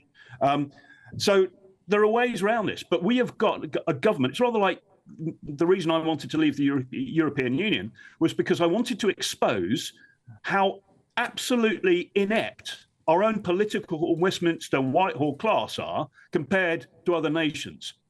How that's come about is there's a long history to it. Tony Blair is largely to blame, but this is another example. Well, but hold on, Henry. Hold on a minute. I mean, you've then got to look though at our Westminster class, because whether you like them or not, it's what we've got. It's how our system works. We've had this sort of mass deportation plan outlined by Nigel Farage. Does that work in your view? The aims I support. The aims I support. The methodology is simply not there. And it's rather like the 4-point plan that they had with the boat. And I say this not to criticise reform, but if reform are going to end up as the next government, I don't care who, in a way, is the next government. I care that we have a competent government who can deliver on these things and delivers on what it says it will. And the problem with reform is still, if you look at the actual printed policy of their deportation plans, their way of dealing with illegal immigration, stopping the boats, they have adopted policies already developed by the Conservative Party, by the Social Democrat Party. They're almost word for word the same, and they don't actually have any methodology there. Now, I'm very pleased. I very much support these aims. I very much support what Reform are trying to do, but I want to see the detail as how they're going to do it. Their 4-point plan that they originally had on stopping the boats, put the Navy in the Channel, leave the ECHR, that was all very good, but there was no meat on the bones. The ECHR, leaving the ECHR in and of itself does not stop a small boat. It removes obstacles to doing the things that you need to do that. Deploying the Navy into the Channel. Yes, of course, if you order the Royal Navy to go into the Channel and stop boats no matter what, use all force necessary, then they will do it. But you'll have all sorts of implications. And we're going to have 7 frigates in the Royal Navy by the end of this year, operational. So, these ideas need to have depth to them, because you have to be able to sort of explain how you're going to do it, who's going to do it, what the resources are, where that money and so on is going to come from, how you're going to monitor that, and how you're going to drive it. That's a plan. Otherwise, we just end up with a wish list, which is exactly what the Conservatives produced, and they got nowhere. OK. So, Henry Bolton, we're out of time with you this morning, but thank you very much for joining us on Breakfast. You're welcome. Now, in the latest Labour tax raid, just to keep your spirits high this morning, landlords could face a tax increase in the government's bid to raise, billions of pounds in additional revenue. Well, this is all part of the Chancellor's attempt to raise revenue by targeting unearned income. Officials are looking to apply national insurance to rental income, and that would help cover a £40 billion hole in public finances. Well, joining us now is former Conservative advisor Charlie Rowley. Morning to you, Charlie. What do you make of this as a plan? Well, it's mind-boggling, I suppose. Just on the back of, just listening to everything, on the back of, as you said, Stephen, illegal immigration going up, inflation going up, taxes going up, crime going up. We're now seeing another tax raid on people who might have saved, that might have used their pensions and their savings to buy second property, that they will use that rental income as their lifelong savings, as what they would rely on in older age, now being part of the net that has been cast by clearly someone in the Treasury who thinks that it's just property, and that seems to have a southeastern London-only approach to this, because that's where they think that they're going to be able to plug what could be an up to £40 billion black hole, of which, dare I say, might be of the Chancellor's own making. So, which is not going to help at all. Because if you are a landlord, and if you are now going to be facing a national insurance contribution or a national insurance tax hike, you're only going to pass that on to the renter, the working person. The working person, which the Labour government have said that they're not going to tax working people. There's a limit, isn't there, of 5% a year that you can increase rents by at the moment. Well, that's part of the renters reform bill that the government are trying to bring in. So they're either going to try and limit the way in which you can raise rent, so you can only increase it once a year, but also the government would say that it has to be in line with the market rate. But the market rate will inevitably rise when some landlords withdraw their property from the rental market, and they'll just say, well, we'll just have it as a second home then, or we'll put it on things like Airbnb or something similar, where the detail needs to be worked out, but might be exempt from having a rental tax in this way. So there are ways in which people will get around it, including people who are buy-to-let landlords who use rental income as part of a dividend. So they're businesses rather than individual landlords claiming what has been described as an unearned income. So you will just see a shift of people moving from being individual landlords to business owners in that sense, or using their that rental property, that rental income as a business, which so it might not raise a single penny apart from put up prices, put up house prices, put up rents, put people off leasing or renting out their property, which will be bad for the housing market. This is all down to Torsten Bell, isn't it? Who's I mean, he was a think tank sort of boss, wasn't he? He was now a Labour MP, and it now seems to be promoted to basically organising the budget for the Chancellor. Absolutely, and what's telling and what's frustrating is, I think, if the Labour government couldn't even pass through, including some of Torsten Bell's proposals when I think he was at the Resolution Foundation, he's been a think tanker expert for a long time, he's now a minister, the Labour government couldn't even pass through the most basic welfare reforms, which would have saved £5 billion for the Treasury. They have failed categorically on that front to save money that needs to be saved, and now we're seeing more proposals which I can understand may only impact a small number of people. Not everybody is going to be a landlord in this country. So in order to avoid taxing the majority, I think the Treasury are looking at a small group of people that might have some what they describe as unearned income, but as I said, that's not really the case. They're going after that group of people, but what they fail to realise, that is very short-termism, to think I can just target this small group of people, it might raise a certain amount of money, but in the long term, the implications for the housing market, for renters and the like, it will be, I think, very, very bad indeed. It's not even a big revenue raiser, is it? I mean, the Times is predicting it would raise about £2 billion. I mean, if we're looking at black hole, and they predict it's £40 billion now, this black hole that we hear so much about. I mean, it's not even a huge amount of money in the grand scheme of things, is it? Totally. And as you say, if you take that welfare bill, which is the biggest expenditure in the pie chart of government spending, and this government couldn't even pass through what was seemed to be quite modest changes. Now, they might have not got them all right. They might have impacted on people that shouldn't have been impacted, but that's the legwork that you've got to do in government. It's not easy, as this government are finding out day by day, but they are in charge. They are making these decisions. And as I say, when you wake up in the morning and hear that, illegal immigration is up, where, people are being housed in hotels at about £6 million a day, where crime is up, where inflation is up, where your taxes are going up in the autumn, these are not because of the previous government. These are decisions that Labour are in the driving seat now. They have made these changes in the last budget. Rachel Reeves has had to come back for more, as she will do in the autumn, because she ruled out other tax rises in her red lines. That is only going to be, I think, more damaging for the UK economy and more damaging for Labour's reputation in the polls. OK. Charlie, good to see you. Thank you. Thanks, Charlie. Now, at 18 minutes past 7, let's get a check on the weather.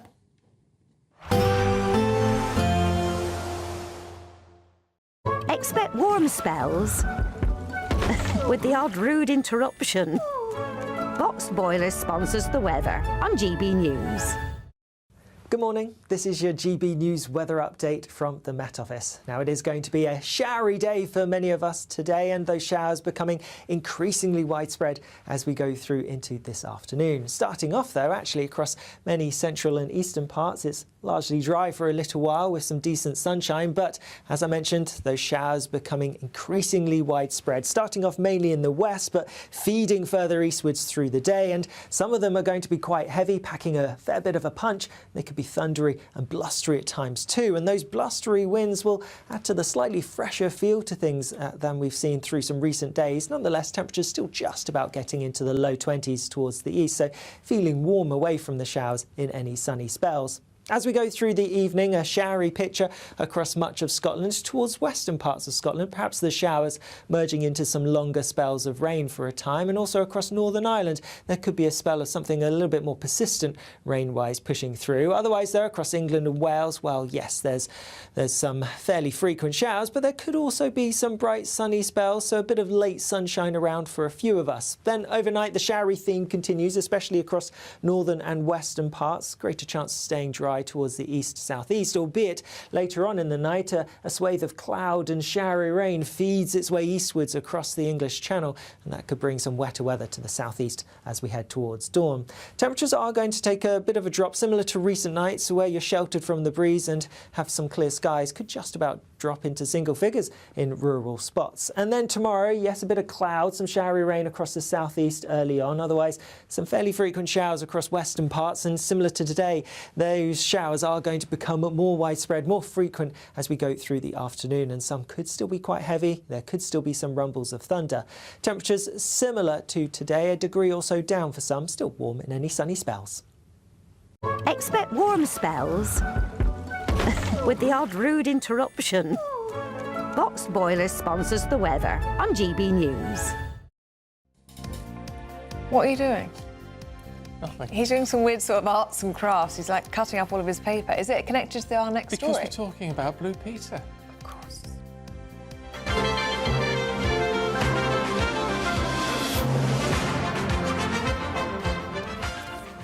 Has Blue Peter had its day? Well, we'll be asking just that as the BBC revamped the show to make it appeal to the TikTok generation. We'll be talking about that next.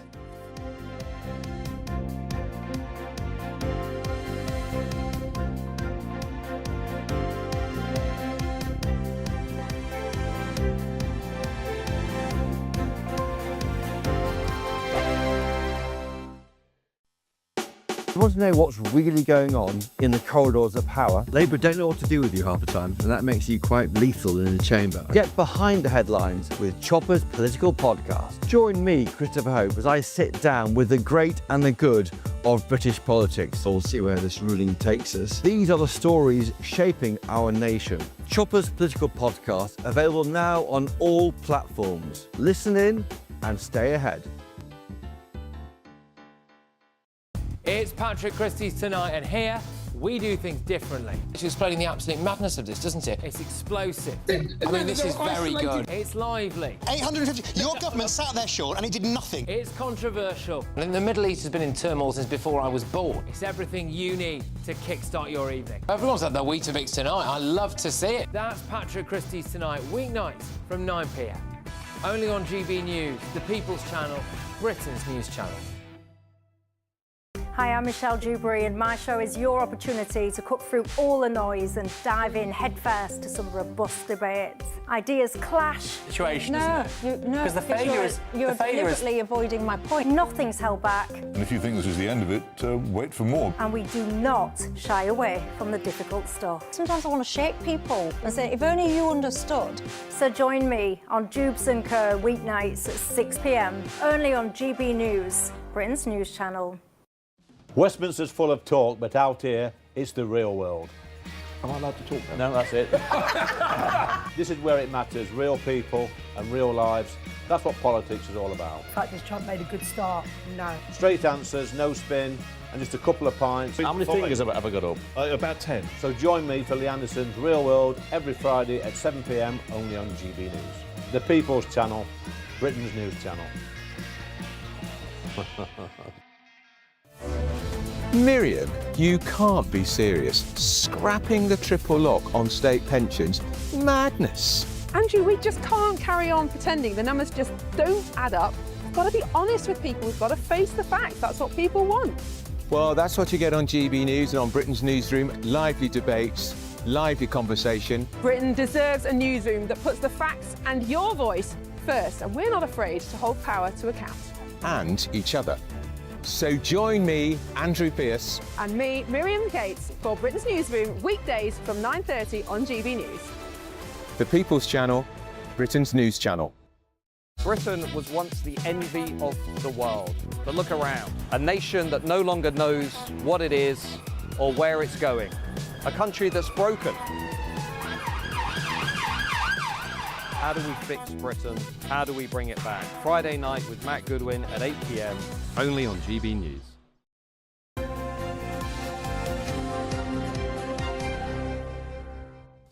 Now it's the final week to see how you could live the next year, mortgage or rent-free, plus get £5,000 in tax-free cash in your bank account. But if you're one of those lucky people that doesn't have to make those sorts of payments every month, you can still get involved and you could end up with £15,000 in tax-free cash. There's something for everyone. Isn't there? Yes, here are all of the details that you need. Lines close tomorrow on your chance to win your mortgage or rent paid for a whole year. That's a cash lump sum equivalent to 12 of your monthly mortgage or rent payments, right up to a whopping £20,000. Plus, we'll add an extra £5,000 on top for good measure. And if you don't have a mortgage or rent to pay, lucky you, we'll give you £15,000 tax-free cash instead. Get your entry in now, as lines close at 4 p.m. tomorrow. For another chance to win, text WIN to 63225. One entry costs £2.50 plus one standard network rate message. Or text BONUS to 63225. 5 entries cost £5 plus one standard network rate message. Go to gbnews.com/win. Entry start at £2.50. Call 0903 686 3232. Calls cost £2.50 plus your network access charge. Or post your name and number to GB15 PO Box 8690 Derby DE1 9TT. UK only. Entrance must be 18 or over. Lines close at 4 p.m. on the 29th of August. Please check the closing time if listening or watching on demand. Good luck. Yeah, how do you know how you did it? Good luck to you, by the way, if you're entering that one. Best of luck. So I'm just teasing Ellie with... We've just played a game and you won and I lost and I can't work out how. Oh, no, I know. Tell me later. Look, they're going to wonder what on earth is going on. We have to do something when the competition's on because we're not allowed to enter. Well, no, we're not, unfortunately. Anyway, should we talk about Blue Peter? Yes, because it's my favourite TV programme ever, apart from GB News Breakfast, of course. Yeah. And I used to watch it every night when I got in from school. It's brilliant. What about you? You watched it as well, didn't you? Oh, yeah, of course. And it was just always one of those things that Yeah, you it's an watched. institution in this country, isn't it? It's been the heart of children's television for more than 60 years. But in recent years, the programme has battled to maintain its viewership as children are turning to social media. So it's undergoing a bit of a revamp to appeal, this time to a TikTok audience. I mean, it's been having a revamp for a while, and it's not live anymore, is it? It's all pre-recorded, and they have a non-human presenter now. Oh, really? Yeah, a dog. Oh. It's fine.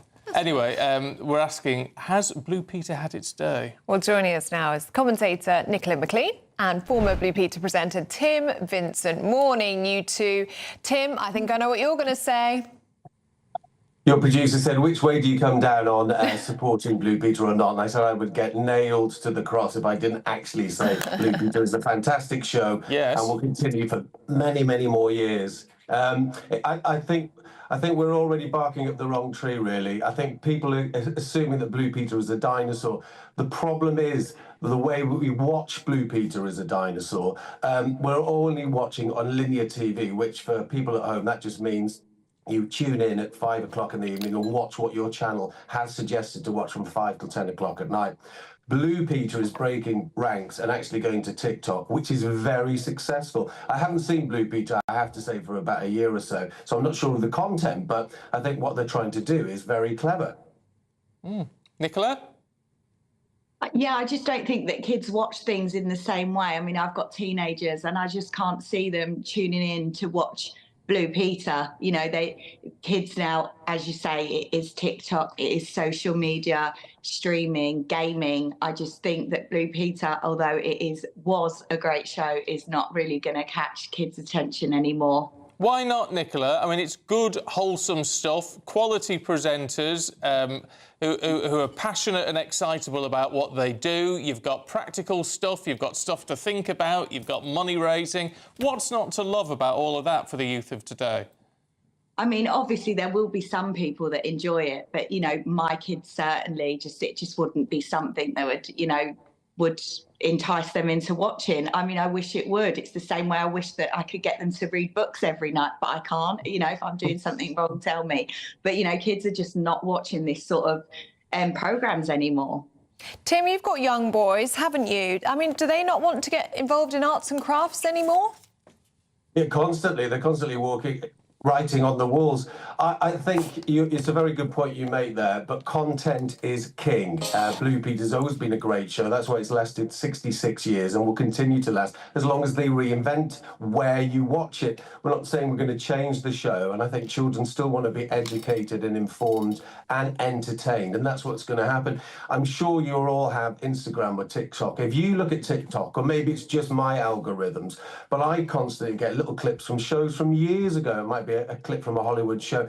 I'm always getting Golden Girl clips, which, you know, came off there about 4.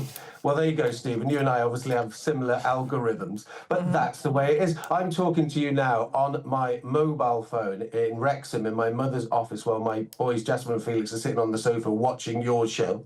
This is the way that TV is going now. We don't have to watch it in the same way.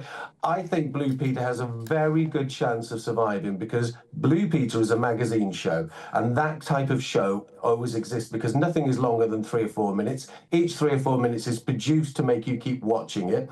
If you watch something on BBC in the morning, I have a very keen interest in property. You look at a lot of these shows, they're coming to an end or they look very old. They're like dinosaurs. Homes Under the Hammer, what a great show that has been over the years and still continues to be.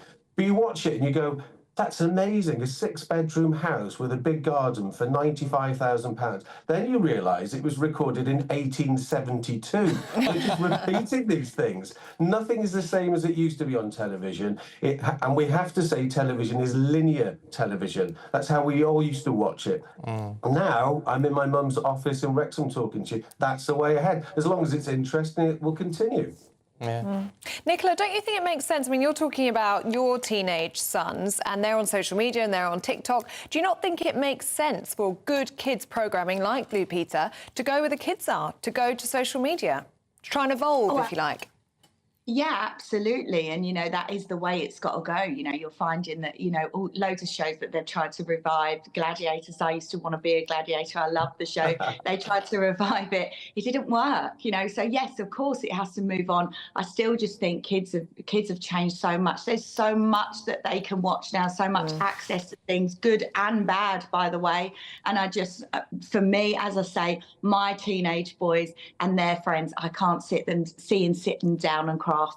Maybe they're a bit too old for crafting, but I just can't. Tim, just before we let you go, I've got to ask you, because it's all in the papers today about Anthea Turner getting her gold Blue Peter badge. Did you ever get one? Oh, that's a really sore point. No, I haven't got a gold Blue Peter badge. I do have a few Blue Peter badges hanging around, but it's a bit like Sabutio football cards. Everybody wants one. I'm currently having a house built out in Wrexham, a couple of houses, and all the builders want a Blue Peter badge. And you can pick them up on the internet for £4 or £5. They're not that valuable, but they seem to still make everybody interested in getting one. I do know a couple of Blue Peter presenters over the years that used to keep them in their car when they used to get stopped for speeding. It's a good trick. I wrote to Biddy Baxter once and asked for a Blue Peter badge, and she very politely wrote back and said no. So, when I was about 8. So there you go. Right, you two, good to see you. Thank you very much indeed. And I'm afraid it's long live Blue Peter from me. Oh, me too. Just amazing. What a great programme. Let us know what you think on that one. gbnews.com/you'll say. All right, still to come, Paul Coyte's got trouble at the US Open. He'll tell us more in a moment.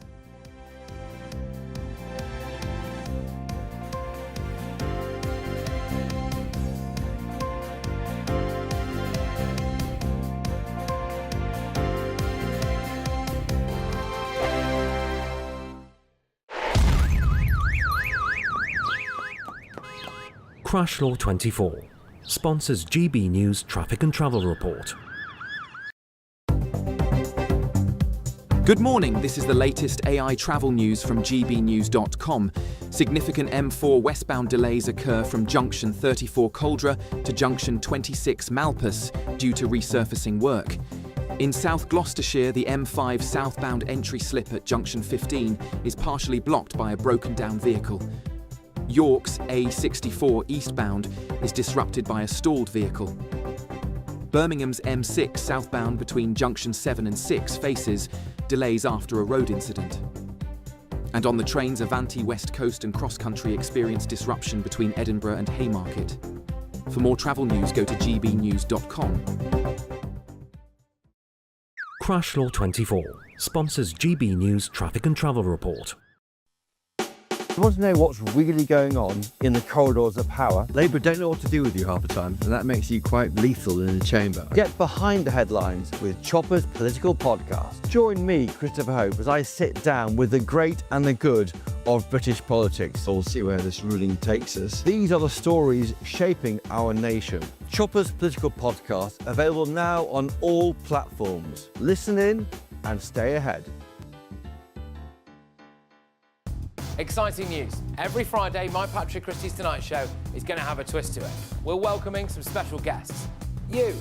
That's right, on Fridays I'm going to be doing my show in front of a live studio audience because this show is about you and what you have to say. It's going to be the same big debates, same big topics, same big opinions, but every Friday night at 9 p.m. you are invited to come on down to Patrick Christie's Tonight to be a part of the action. Only on GB News, the People's Channel, Britain's news channel. Hi, I'm Michelle Dewberry, and my show is your opportunity to cut through all the noise and dive in headfirst to some robust debates. Ideas clash. Situation, no, isn't it? No, Because the failure is... You're deliberately avoiding my point. Nothing's held back. And if you think this is the end of it, wait for more. And we do not shy away from the difficult stuff. Sometimes I want to shake people and say, if only you understood. So join me on Jubes & Co. weeknights at 6 p.m, only on GB News, Britain's news channel. Westminster's full of talk, but out here, it's the real world. Am I allowed to talk No, now? that's it. This is where it matters, real people and real lives.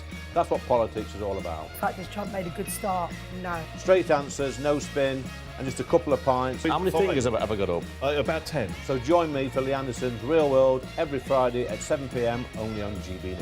The People's Channel, Britain's news channel.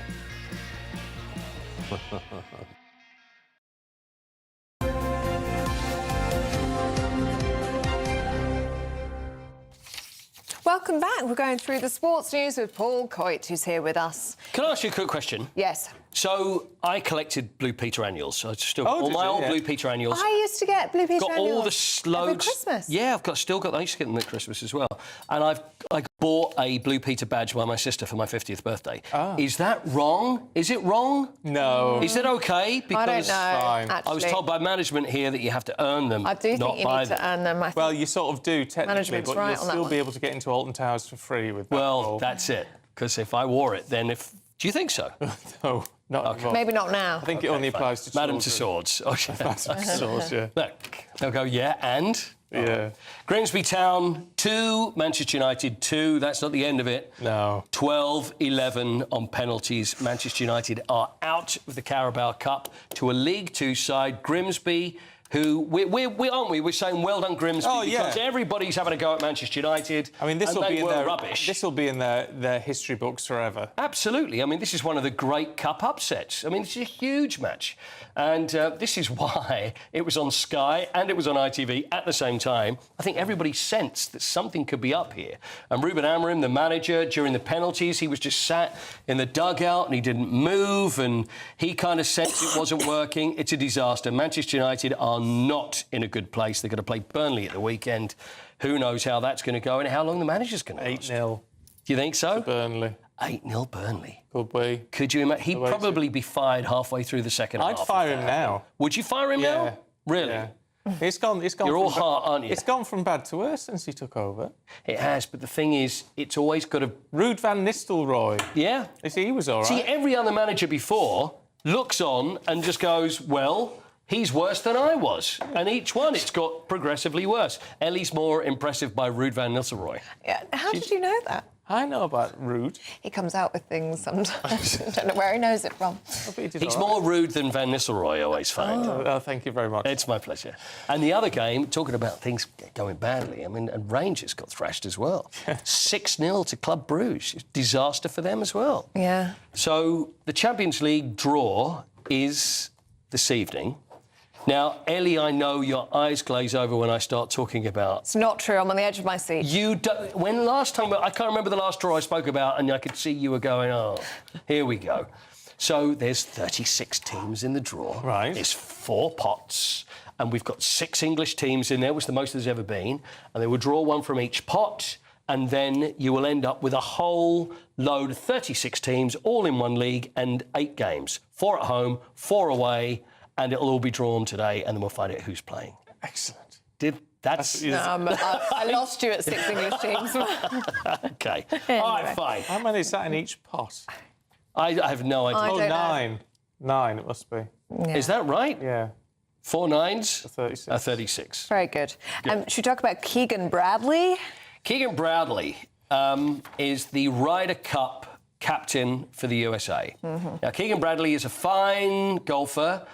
He won a tournament this year, but he's been chosen as the captain. So usually the captain of the Ryder Cup, as with Luke Donald, you know, the Ryder Cup is, of course, Europe against America. Every 2 years. It's being held in New York this year.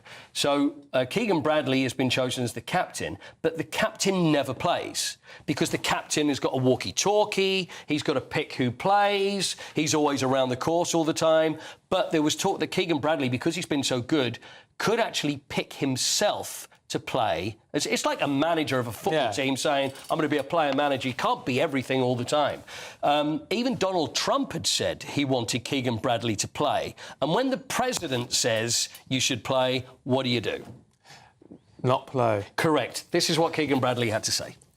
I mean, I sit through this process. I wish I could call Arnold Palmer and get his advice.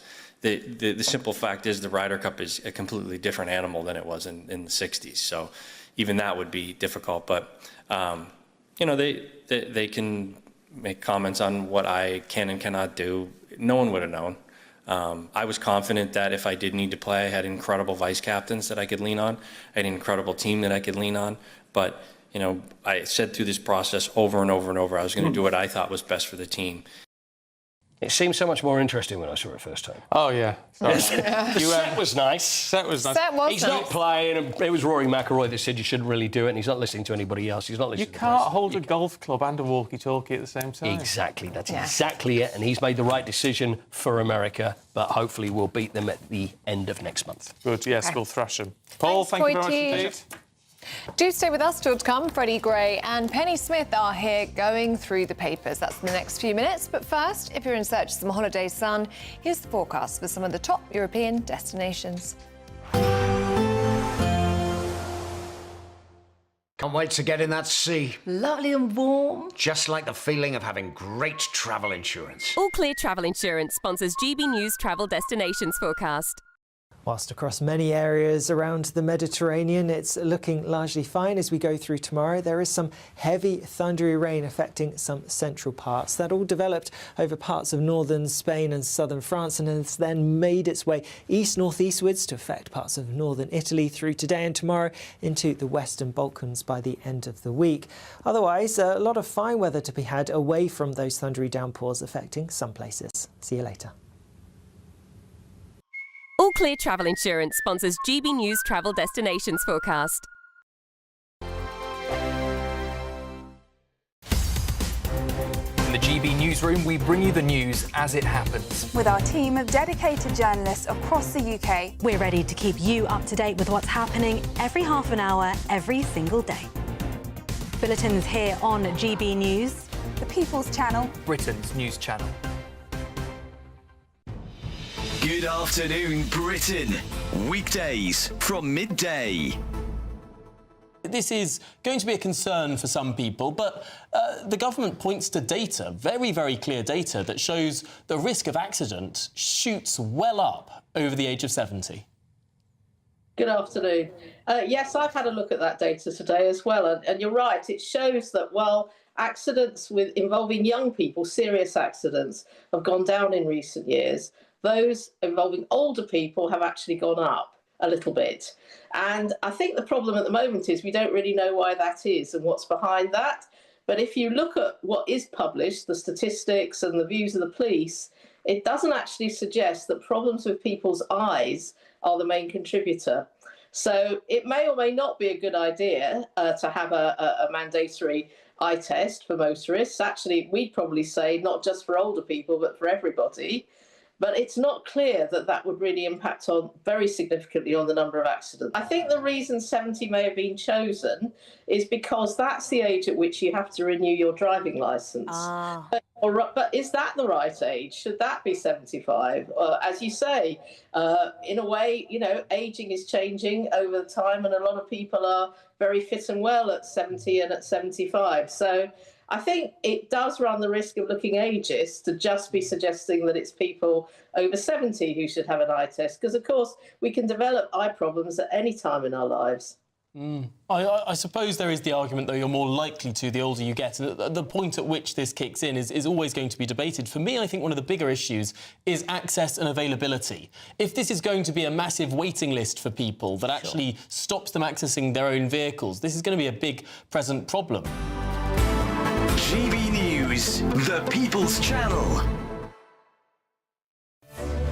Miriam, you can't be serious. Scrapping the triple lock on state pensions? Madness. Andrew, we just can't carry on pretending. The numbers just don't add up. We've got to be honest with people. We've got to face the facts. That's what people want. Well, that's what you get on GB News and on Britain's Newsroom. Lively debates, lively conversation. Britain deserves a newsroom that puts the facts and your voice first, and we're not afraid to hold power to account. And each other. So join me, Andrew Pearce. And me, Miriam Gates, for Britain's Newsroom, weekdays from 9:30 on GB News. The People's Channel, Britain's News Channel.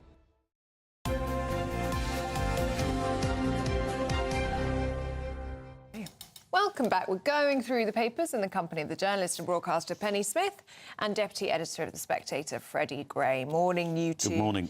Penny, you want to talk about Royal Mail post boxes. I do. This is They've got with the times, haven't they? They have.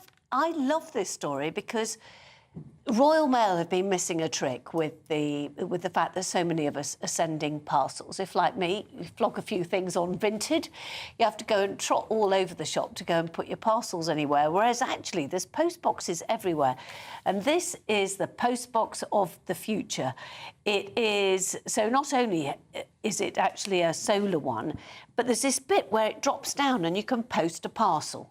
And also obviously get proof of return, because if it's a return or proof of postage. And I just think it's a really good idea. See, this solar panel on the top, and as we know, things are getting hotter. What are you confused about, Freddie? Why does it need a solar panel? Because the power needed to drop so that it can do its little dropping. So it gets a big mouth. Freddie. Right. So instead of going like that for letters, it goes like that. Right. Parcels. Right. OK? That was my demonstration. I'm no longer baffled. Yeah. No, I mean, look, it's a sensible thing, isn't it? Yeah. So they can take things as big as a shoebox. Yeah. Well, I'm a big fan of that, yeah. Yes, so am I. Very good First idea. change in 175 years. Very good, very good.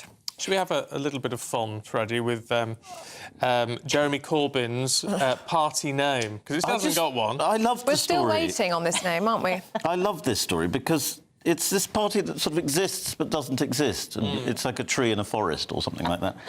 And they've come up with lots of different possible names. And the People's Party is probably the favourite for people who might actually vote for it. Yes. But the Telegraph asked its readers to come up with some names for it. And they came up with Left of Labour, LOL. Right. Socialist Union Metropolitan Party, SUMP. Jezbollah, Sultana and the Fruitcakes. Fruit and Nut. Fruit and Nut's done the rounds quite a lot. Yeah. It does sound a bit like Life of Brian, doesn't it? Oh, it does, yeah. I thought it was the Peace and Justice Party, or has that stopped now? No, I think that was mooted, but it seems to have... They have a website called Your Party, but that's not the name of the party. Because there was some confusion over that, wasn't it? With Your Party. No, that's not the name. Yes. It just is Your Party. And then, yes, so Sultana had to come out on social media and say it's not called Your Party. No, it's called The Party Round Our Place. Yeah. Yes. I think we should just all call it Your Party because that's the only thing you can call it. It's going to be interesting to see how it actually does. Yeah. Well, it has somewhat overshadowed the launch, hasn't it? The fact it doesn't yet have a name.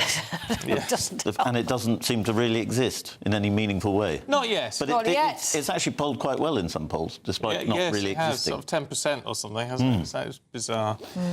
Penny, can we talk about fertility rates dropping? This is hardly surprising. It's a story we've been talking about. It's in all the papers. Britain's baby rate has plunged to a record low, worst since 1938. Now, there will be those of us who are saying, but hold on a second, isn't the planet far too squashed and don't we actually need fewer people in the world taking up... See, that would be me.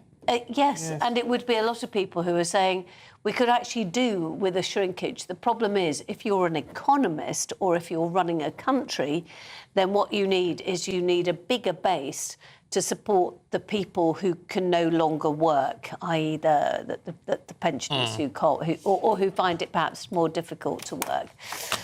So I suppose the question is, why is that happening? And the answer, of course, is that it is so expensive having children. You bring them into the world and then, of course, they start consuming things and then they start doing the old pester power things.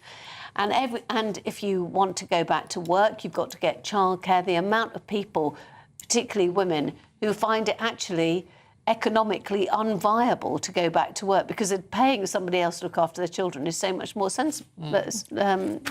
It's just ridiculous. So there we go. Freddie, you've got hundreds of children, don't you? No, I've only got three. Around the country. I wish I had more. Oh, do you? Yeah, I think 3 is a bad number. Oh. Because there's always 2. It's always 2v1. In fact, I met an Irish lady who'd had 12 children. Oh. Wow. And she said 3's the worst. Because 12's the magic number. What was she recommending? I mean, 12? Well, 12 is good because you've got a football team and a spare, just because there's always going to be one who's ill. Well, my mother's French, and on the no, she doesn't. She wouldn't agree to that.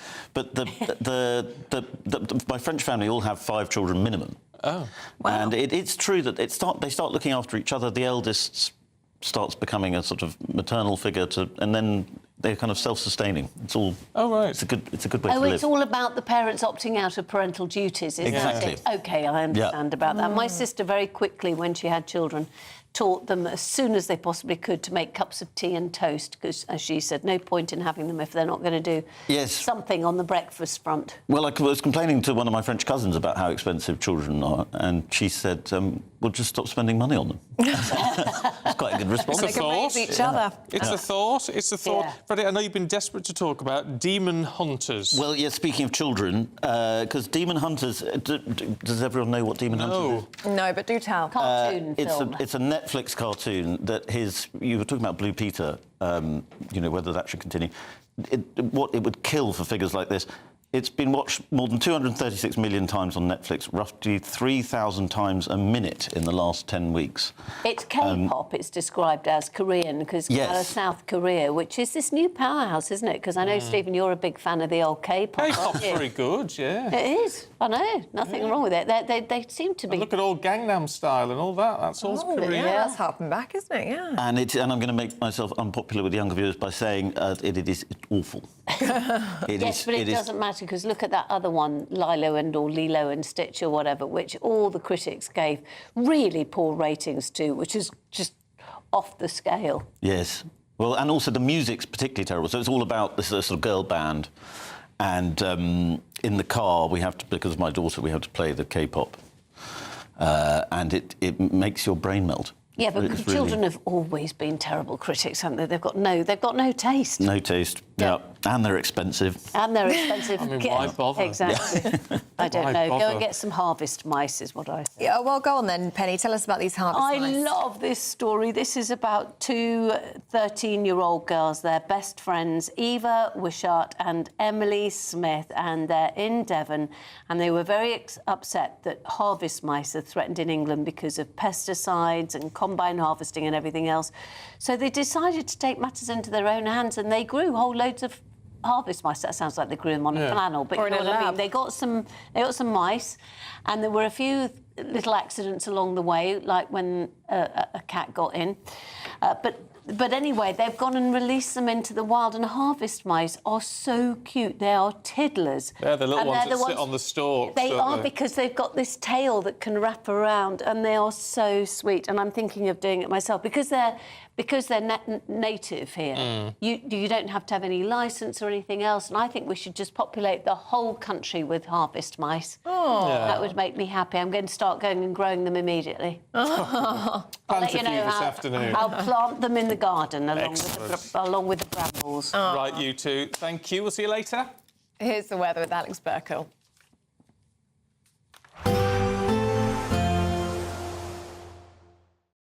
Today, clouds overhead, total zen within. Boxed Solar sponsors the weather on GB News.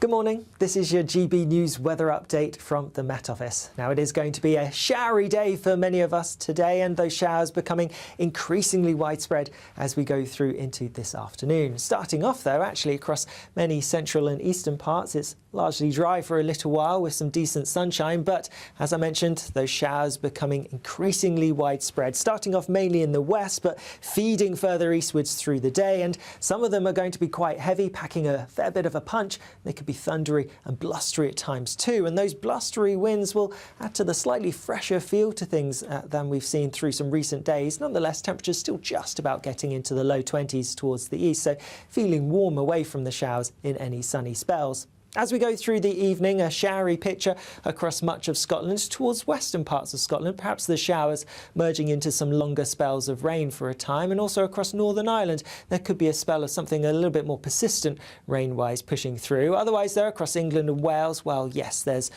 some fairly frequent showers, but there could also be some bright sunny spells, so a bit of late sunshine around for a few of us. Then overnight, the showery theme continues, especially across northern and western parts. Greater chance of staying dry towards the east-southeast, albeit later on in the night a swathe of cloud and showery rain feeds its way eastwards across the English Channel, and that could bring some wetter weather to the southeast as we head towards dawn.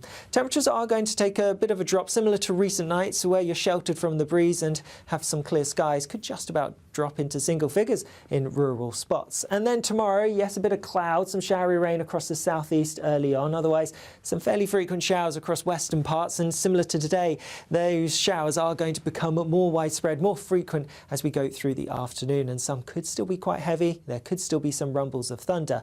Temperatures similar to today, a degree or so down for some, still warm in any sunny spells.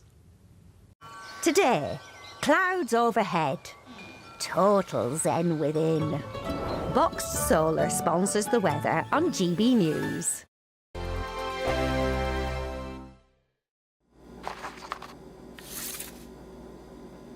Crash Law 24 sponsors GB News Traffic and Travel Report. Good morning, this is the latest AI travel news from gbnews.com. There is congestion on the A4232 northbound between St Fagans and the M4 at junction 33 Capel-Llanilturn. In Birmingham, a collision on the M6 southbound between junctions 7 and 6 is causing delays. Expect delays and possible diversions. In Oxfordshire, a broken down vehicle on the M40 northbound exit slip at junction 8 occupies one lane. Similarly, in South Gloucestershire, a broken down vehicle on the M5 southbound entry slip at junction 15 from the M4 westbound closes one lane. And on the trains, expect disruption between Edinburgh and Haymarket affecting Avanti West Coast and cross-country services. For more travel news, go to gbnews.com. Crash Law 24 sponsors GB News Traffic and Travel Report. It's the final week to see how you could win your mortgage or rent paid for a whole year. That's a cash lump sum equivalent to 12 of your monthly mortgage or rent payments, right up to a whopping £20,000. Plus, we'll add an extra £5,000 on top for good measure. Make sure you don't miss out as lines close on the 29th of August. For another chance to win, text WIN to 63225. One entry costs £2.50 plus one standard network rate message. Or text BONUS to 63225. 5 entries cost £5 plus one standard network rate message. Go to gbnews.com/win.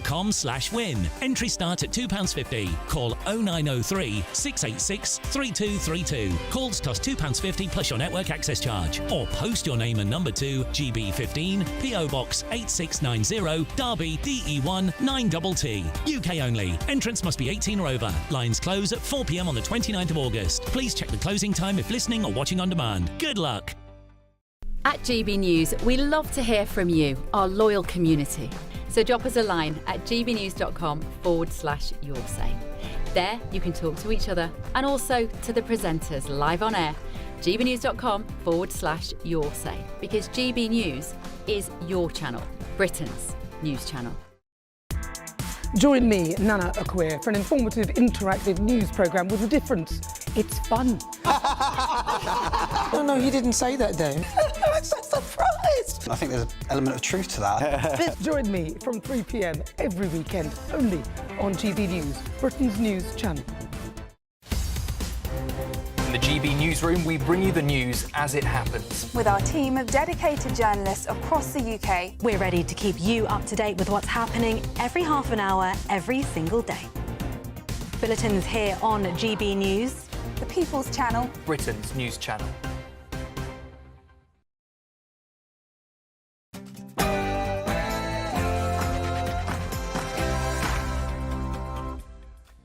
Good morning. Could the government end the use of asylum hotels by March? Well, the Refugee Council has urged the Home Office to adopt a one-off scheme giving temporary stay to asylum seekers from 5 countries. Well, that's as the PM faces growing backlash from within his own party over the European Court of Human Rights. So, just how will the government deliver a solution to the migrant crisis? A potential new tax bombshell for landlords. Reports suggest the Treasury is considering national insurance on rental income to plug a £40 billion black hole. Remember last year when Rachel Reeves put taxes up by £40 billion and said she wouldn't need to do anything like that again? Well, she's got a £40 billion black hole, and if you're a landlord, there might be bad news coming for you. The Court of Appeal is set to hear the Home Office's challenge in the Epping Asylum hotel dispute later on this morning. Very difficult, because I know exactly what those parents are going through. I know, and you think about the victims and their parents, but really this ripples out. The FBI investigating a school shooting that took place in Minneapolis as domestic terrorism and a hate crime against Catholics. 2 children died, 17 were injured. Tony Blair speaks to Donald Trump. It has emerged that the former Prime Minister briefed the US President on a plan to rebuild Gaza in a meeting at the White House. Prince Harry is back, or he's going to be back. He's going to return to the UK for the Well Child Awards next month, so we're told. And in sport this morning, Manchester United humiliated by League Two Grimsby Town as they go out of the Carabao Cup on penalties. Rangers also embarrassed this morning after being thrashed in their Champions League qualifier in Belgium. And what caused this bit of argy-bargy at the US Open? We'll see. Most of us will have a fair few showers through today. Stick around to find out the details to see if you're likely to get any. Just gone 8 o'clock, I'm Stephen Dixon. I'm Ellie Costello, and this is GB News Breakfast.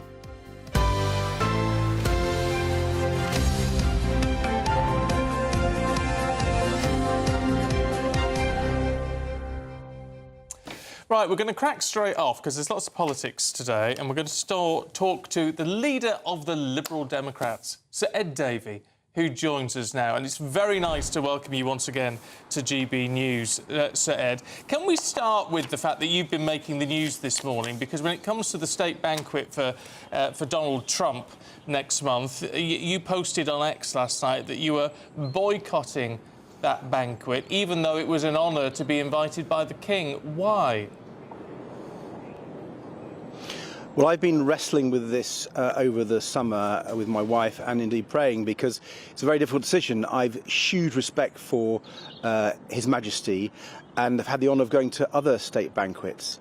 And I've no problem with people talking to Donald Trump. Indeed, I called for the state banquet to be offered to Donald Trump. But over the summer, we've seen the devastation, humanitarian crisis in Gaza reach new lows. We've seen children starving. We've seen the lifeless bodies of many children. We've seen a famine officially declared in Gaza City. And we've seen the emaciated bodies of the hostages that Hamas outrageously took. This has to end. We need the ceasefire. We need the hostages out. We need the aid in. And there is one man who has the power to do that, and that's Donald Trump. He could pick up the phone today, talk to Netanyahu, the Prime Minister of Israel, get him to act and do the right thing. He could also pick up the phone to the Qatari government and the Gulf states and get them to put pressure on Hamas to release the hostages. So what I wanted to do by this decision, which, as I say, was very difficult, was to highlight the fact that Donald Trump coming to our country is the one man who can bring an end to all this. And our media, yourselves, and the government and, frankly, the British public need to make that clear to Donald Trump. He has to act to end this humanitarian crisis. Are you making it clear, though, by staying away from the state banquet? I mean, as a leader of a political party in this country, why would you not use the opportunity to try and persuade Donald Trump, to try and get him to listen to you? I mean, the Conservatives reacting to you boycotting the state banquet, saying it's an act of deep disrespect to the King, and Dame Priti Patel saying that Ed Davey has once again proved he's not a serious leader and more interested in pathetic gesture politics. What do you have to say to that? Well, I take the Conservatives more seriously if they stood up to Donald Trump and called out Netanyahu over what's happening in Gaza, and they have failed to do so. I've had the honour, Ellie, of going to a number of state banquets in the past, and therefore I have the experience and the reality that you don't get to talk to the head of state, and you don't get to even talk to some of his close entourage. So your ability to make any influence actually at the banquet is nil. But by coming on your programme, going on and talking to other media, writing articles, I think I can raise this subject to make sure that Donald Trump is reminded of his responsibility, is told that the British people want him to act to save the lives of those children and women and innocent civilians who are starving to death in Gaza, and to get those poor hostages out. And, you know, Genuinely, he's the one man who can do this. But forgive me. Forgive me. I mean, I know doing enough, but I do think the Trump can do more.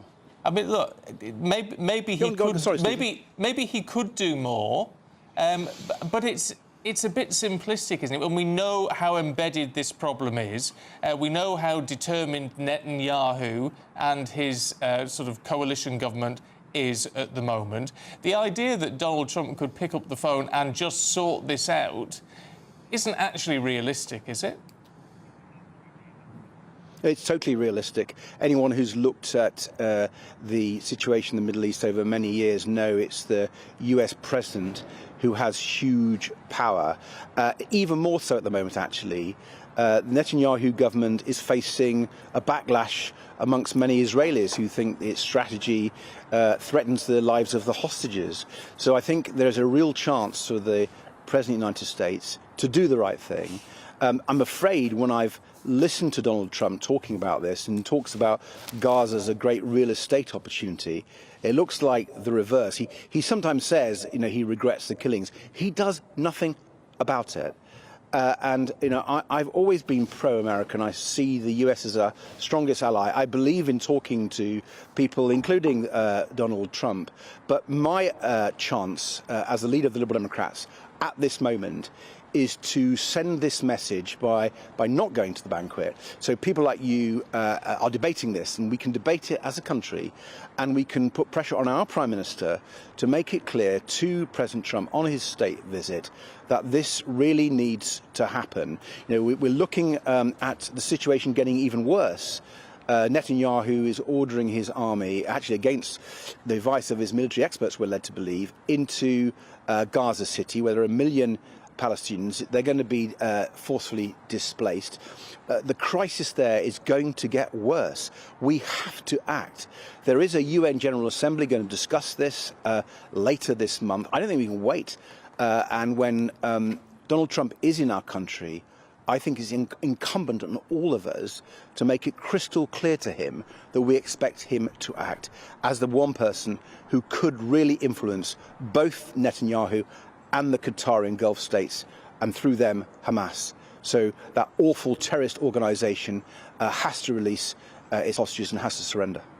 Can I ask you about the Lib Dem stance on the use of asylum hotels? Because the Refugee Council this morning is calling on the Home Secretary to adopt what they're describing as a practical proposal. So they are talking about giving temporary legal status to migrants from 5 countries, those countries being Afghanistan, Eritrea, Iran, Sudan and Syria. So they currently make up about 4 in 10 of people that are housed in asylum hotels.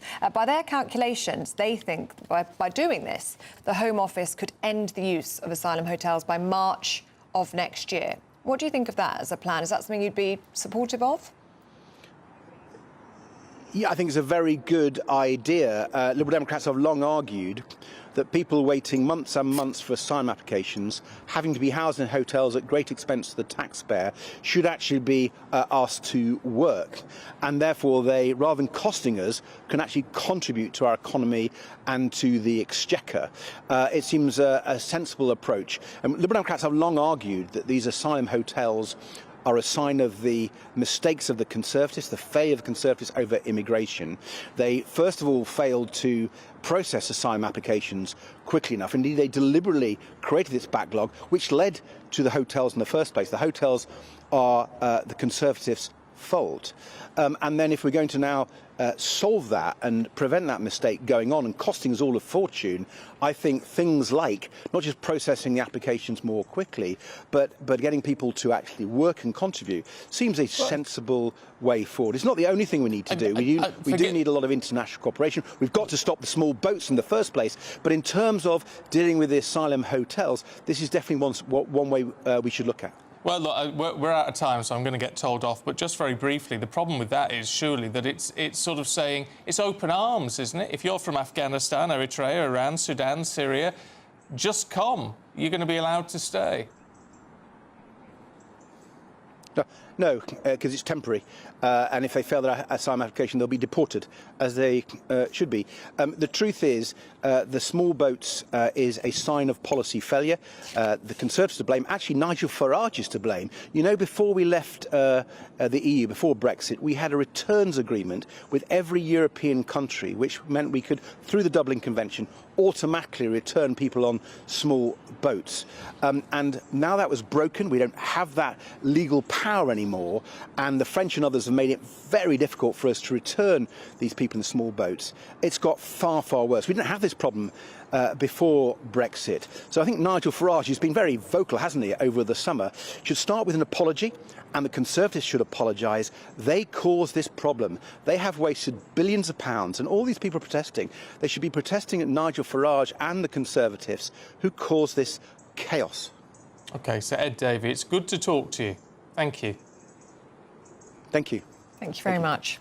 Let's speak now to GB News political correspondent Catherine Forster, who joins us now. Morning to you, Catherine. You were listening across to that interview. What did you make of what you heard? Well, interesting. Of course, we know that Ed Davey is very anti-Brexit, very keen for us to go back in the single market, saying Nigel Farage is responsible for some of the small boats crisis. Certainly, Brexit did make it more difficult in that we don't have that agreement under the Dublin Convention. But the reality is that under the whole of the European Union, you're supposed to go back to the country that you first landed in to claim asylum. So it, practically speaking, isn't working in the EU and hasn't worked in the EU for ages. I think on Trump, it's very notable that he is the only leader of a major party that's taken a very tough line on Trump. And of course, the government, we have to work with Donald Trump here. US is our key ally, as Ed Davey did still admit. And the Conservatives, of course, sister party. But Ed Davey has, from the very beginning, been very tough on Trump. And, I think, much as you can say that Donald Trump really isn't going to care if Ed Davey's not at the banquet and probably isn't going to notice, and I think that's true. This is about sending a message, as he said. This is about Ed Davey coming on TV, making news with this announcement, because although the Lib Dems have got 72 MPs, they really struggle to be heard. I mean, Reform have got 4, and we've spent a couple of days talking about everything that Nigel Farage is proposing if Reform get into government. So, I think the Lib Dems will be happy with this announcement. Yes, they don't want to upset the King, but they think that this is necessary. And I suspect where they are right is where he says that Donald Trump has got the power to influence Netanyahu and make a difference with this. I think he's right, because really, no matter what all these other countries say, no matter what Keir Starmer says, no matter that he's threatening to recognise Palestine as a state, Benjamin Netanyahu, is he really interested in what our Prime Minister says, or lots of other leaders? But Donald Trump, the US, that is a different matter. OK. Catherine, thank you very much indeed. Now, there are tensions brewing in the Labour camp as senior party figures are urging the Prime Minister to reform or even suspend our relationship to the ECHR to tackle the migrant crisis. Well, it comes as the Home Secretary looks to end the use of migrant hotels through a one-off scheme. Yeah, as we were talking about with Ed Davey, the proposals from the Refugee Council would see asylum seekers from 5 nations being allowed to stay, temporarily at least, in the UK. Well, with calls to deport more illegal migrants and to stop people smuggling gangs, we're asking this morning, is Starmer going to bend to the pressure on the ECHR, or is he going to stand firm? Let's talk to former Immigration Minister Kevin Foster. Kevin, good morning to you. I mean, it seems to say a lot when even senior members, grandees of the Tory party, of the Labour Party, if you like, are saying, actually, this relationship with the ECHR is problematic. Absolutely. It's signalling quite a big shift in thinking. I suspect some of these people are acting a bit like sticking their toe in the water, see what the reaction is perhaps blaze a trail for other Labour politicians to come out about this. And it's not hard to see why this is becoming a real issue for Labour. And it's not just the visible signs of small boat arrivals in Dover. It's when you look at where dispersed accommodation is. That's the housing used alongside asylum hotels. So a lot of it's HIMO style accommodation. A lot of that, what they're procuring it, is across the Midlands and the north of England. Well, we can all see where a lot of Labour seats are and why this is causing a lot of issues for the Labour Party. So, yeah, I think there's many of them now starting to conclude that annoying a few champagne socialists by pulling out of the ECHR is probably a price worth paying to deal with this issue. What do you make of this permission to stay scheme, which could end the use of asylum hotels by March, from the Refugee Council giving temporary permission for migrants from 5 countries, and those countries are Afghanistan, Eritrea, Iran, Sudan and Syria, to stay in the UK. What do you make of that as a plan? Well, it doesn't seem a great idea to try and deter people making illegal crossings, to just sort of hand them a visa as they arrive. And also, when you start digging into this, OK, someone might be staying in an asylum hotel because they've got permission. Well, where do we expect them to go and live there? Are they going to go down the local council and be eligible for social housing? Are they going to start renting properties that are already under pressure? This just sounds to me like gesture stuff from the Refugee Council, which is trying to say an alternative to what we actually really need to do in this area. I don't see this being effective at all. So the Refugee Council, I'm just reading it here, says it would allow them to work and secure their own private accommodation by funding it themselves or accessing it through rent deposit schemes. Well, I think most people who have got any knowledge of the UK's housing system would start thinking to themselves, well, hang on, someone who's just arrived here whose command of the English language may not be particularly good, what type of work are they going to get? Well, it's unlikely to be highly paid. And if you consider a lot of asylum hotels are in London and the South East, the idea that someone's just going to walk out the door, get a probably minimum wage job at best, and then find themselves able to buy accommodation or rent it privately is just woefully naive. So unless the ideas of what people are going to be homeless doing this, we know they're going to end up falling back in many ways onto state, and this would provide a huge pull factor to the UK. Literally, you're going to get a work visa as you arrive. That's crazy stuff. OK. Kevin, good to see you. Thank you. I mean, that's my concern with it. There's always a lot more detail in these things than we can go into, and we don't get all the full documents and most of it. So I'm sure there are parts of it which, to some people seem quite reasonable. But if it does, I mean, how does that deter people from wanting to come here? Well, it's not a deterrent, is it? But it would empty out those migrant hotels, or empty out a lot of them. But it doesn't. Yeah, but it just moves the problem, doesn't it? It's like moving the deck chairs on the Titanic, isn't it? Yeah. I mean, that's the problem. Anyway, I'm sure you've got a thought on that. gbnews.com/you'll say. Would you believe we've had the hottest summer on record? I wouldn't believe it, no. I mean, it has been hot. But not that hot. But you wouldn't have thought it was that hot. But it has been. Anyway, is it going to continue today? Here's Alex. No, it's raining.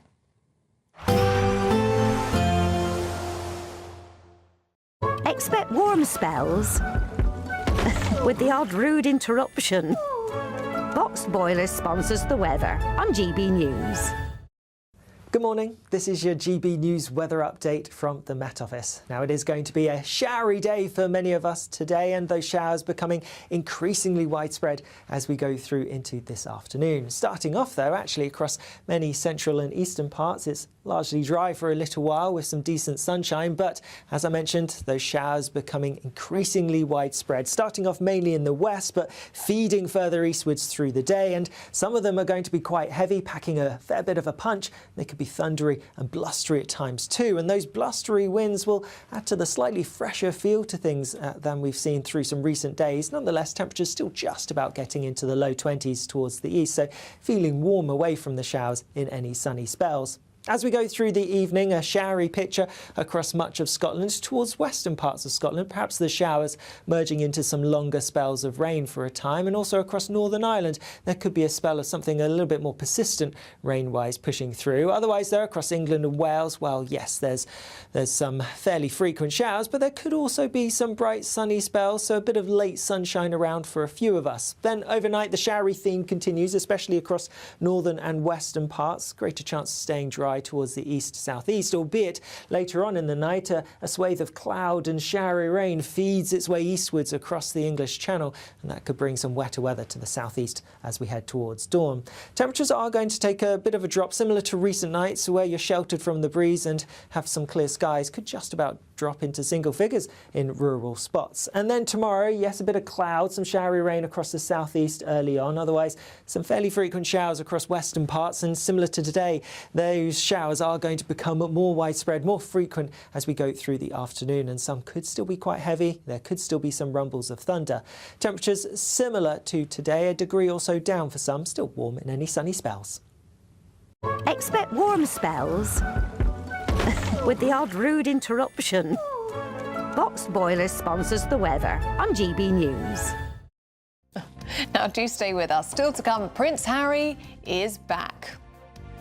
Well, not quite. The Duke of Sussex is set to travel to London next month for an awards ceremony. We're going to tell you more in just a moment.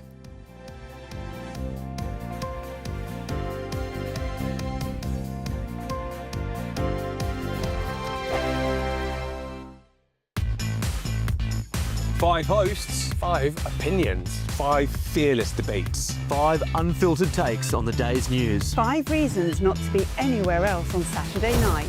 This is the Saturday 5. You got me good there. Britain's biggest Saturday night TV show. It's not a bad brand. Yeah. Uncensored. Very, very racy tonight. On the unpredictable. What does she say? Can you translate it for us? And always entertaining. And how can a country go from being led by William Wallace Saturday nights from 6 p.m. only on GB News, the People's Channel. Britain's news channel. You're going to want to stay tuned, trust me. Good afternoon, Britain. Weekdays from midday. Don't come at me with a knife. I'll get us sued. Okay, right, let's go. Okay. Is it going to be a boy or a girl? Hang on, let's do it facing. Oh, there we go. Oh. Is it? Oh. Hey.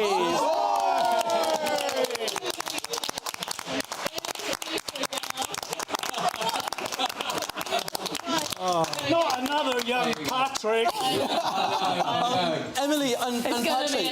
It's going to be another Patrick. I just wanted to give you a little token of something. Now that you got the gender wrong. Look, who was to know? Who was to know? You kept the secret well. It's just to rip through the paper. It's just a very little thing for the little baby. It's gosh, a lot of wrapping paper. Yeah, it's to make it look bigger than it actually is. It's somewhere. Come on. No, it's there somewhere. There you go. Oh, brilliant. It's a little. What is this? GB baby. The archetypal GB baby. I'm sure. You do treat me, Tom. I'm sure your son will have a show at about 6 months old. It's just absolutely inevitable. Well, there you go. We can make the GBB sweet. That's very sweet of you. Thank you, Tom. I'm going to miss you. I'm going to miss all you guys, actually. Yeah. I really hope you don't stay away for too long, and I hope you're going to be coming back in whatever shape or form throughout the process. You have me back. I hope we're going to zoom in and see you sort of, from your maternity bed. Well, there was a conversation about doing some kind of 24, one born every minute. 24 hours. Yeah, well, I think we vetoed that, but we could get Cameron Walker outside the limit. GB News, the People's Channel. In the GB Newsroom, we bring you the news as it happens. With our team of dedicated journalists across the UK. We're ready to keep you up to date with what's happening every half an hour, every single day. Bulletins here on GB News, the People's Channel, Britain's news channel.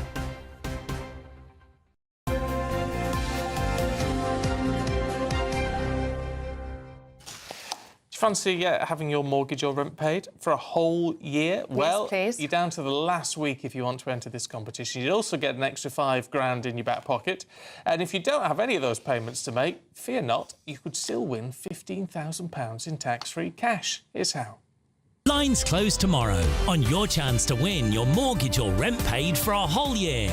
That's a cash lump sum equivalent to 12 of your monthly mortgage or rent payments, right up to a whopping £20,000. Plus, we'll add an extra £5,000 on top for good measure. And if you don't have a mortgage or rent to pay, lucky you, we'll give you £15,000 tax-free cash instead. Get your entry in now, as lines close at 4 p.m. tomorrow.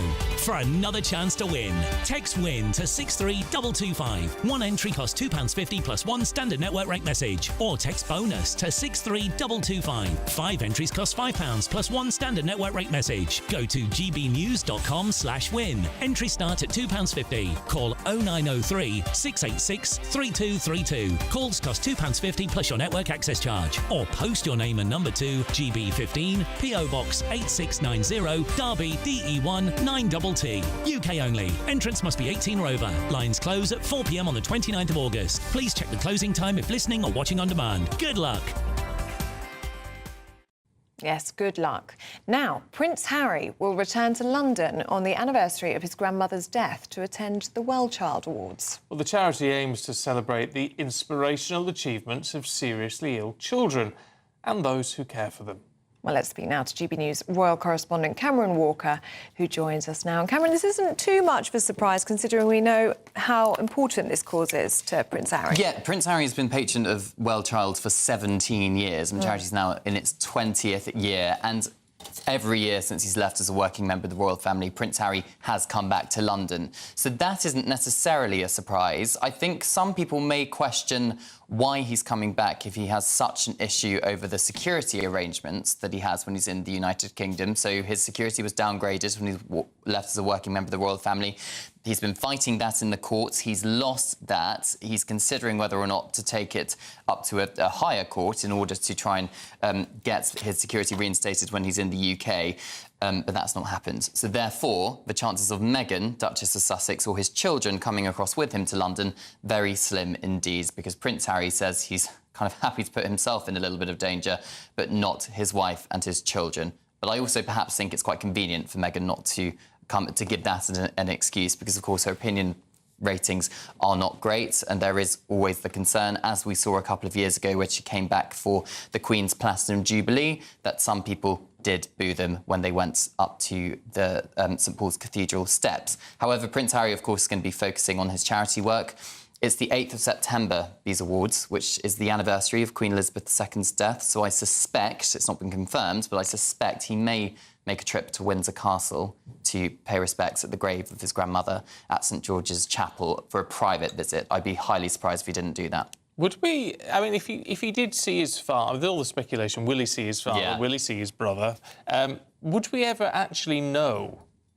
I think we would know after the fact, because I think somebody would leak it, whether it's from his camp or from Buckingham Palace or Kensington Palace. I think somebody would be able to find out. As for the King, I don't think logistically that's going to be possible, because the King is likely to spend it at Birk Hall at Balmoral for Accession Day, because, of course, it is the day that he ascended the throne to become king, and he tends to spend that day privately. As for the Prince of Wales, I don't think he has spoken to his brother for a number of years. So the chances of them talking in London that day or a few days after, I think, is so unlikely again, because Prince William has other priorities. He's got his children to get back into school. He's got his wife, who is still in remission, the Princess of Wales, from cancer, and he's got a very busy diary in the autumn, the Prince of Wales. So I just don't think it's a priority for him. But we do have a statement from Prince Harry, which I need to read out to you. He says, "I'm always privileged to attend the Well Child Awards and meet incredible children, families and professionals who inspire us all with their strength and spirit. Their stories remind us of the power of compassion, connection and community." So Prince Harry's focus is clearly perhaps on the Well Child Awards. I suspect, as we've seen over the last few months, with him laying a wreath at the memorial for VJ Day last month or earlier on this month, but he is wanting to do a bit more charity work, perhaps. And is he a tainted brand, though? I mean, I'm a little bit surprised at Well Child in a way.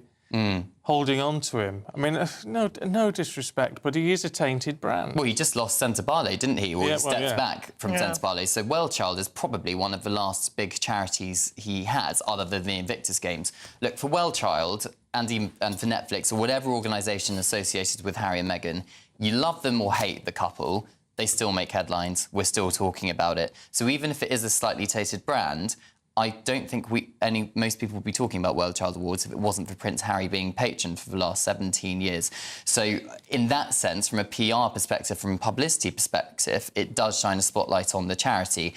Whether it's a good thing that Prince Harry, in the eyes of the public, is not popular at the moment, well, that's up to World Child. I guess we'll have to wait and see how well he is received there. And, of course, if there's any interaction with the children, I suspect... Well, I'm actually told that he is going to be delivering a speech at the World Child Awards, but... You know, he's only going to be talking about the charity, isn't he? He's not going to suddenly say, oh, I really want my brother or my father to come and see me. I miss them so much. He's clearly not going to say that. No. OK. Cameron, thank you very much.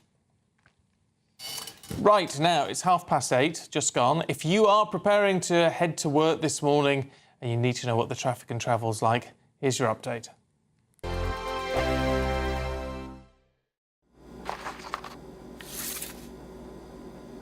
Crash Law 24 sponsors GB News Traffic and Travel Report. Good morning, this is the latest AI travel news from gbnews.com. On the M4 eastbound at junction 33 Capel Lanhill turn, an off-slip congestion persists. Drivers in Warwickshire on the A5 southbound between the A444 and the junction with the A47, Hinckley may experience delays of 10 minutes. In Hampshire, the M27 westbound between junction 9 and junction 8 has a broken down vehicle, closing 2 of 4 lanes.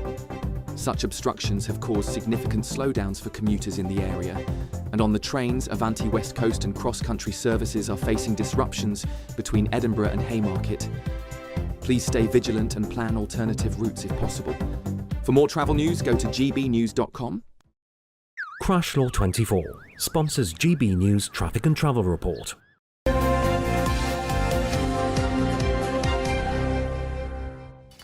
Now, do stay with us. Still to come, beef at the US Open. What does that mean? We're going to be talking about it next.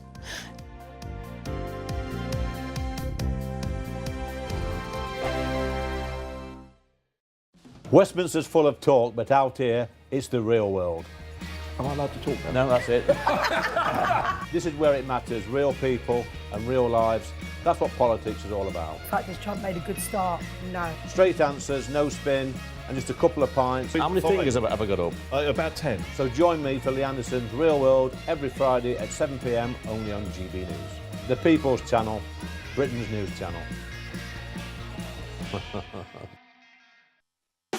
You want to know what's really going on in the corridors of power? Labour don't know what to do with you half the time, and that makes you quite lethal in the chamber. Get behind the headlines with Chopper's political podcast. Join me, Christopher Hope, as I sit down with the great and the good of British politics. We'll see where this ruling takes us. These are the stories shaping our nation. Chopper's political podcast, available now on all platforms. Listen in and stay ahead.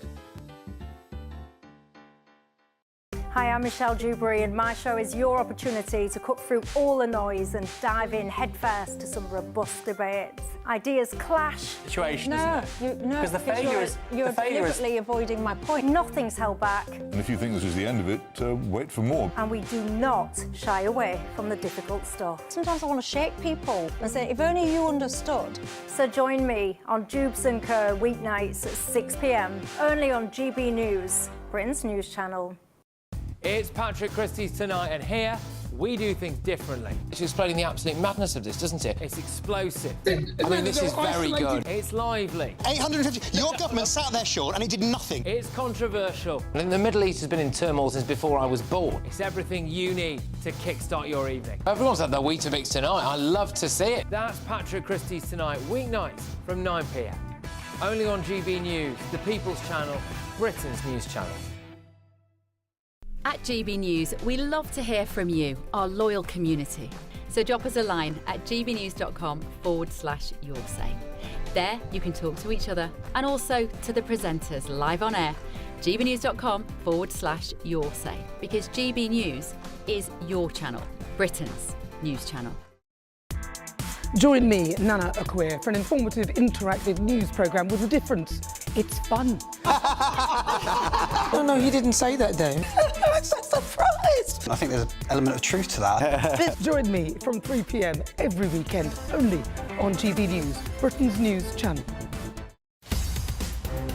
In the GB newsroom, we bring you the news as it happens. With our team of dedicated journalists across the UK. We're ready to keep you up to date with what's happening every half an hour, every single day.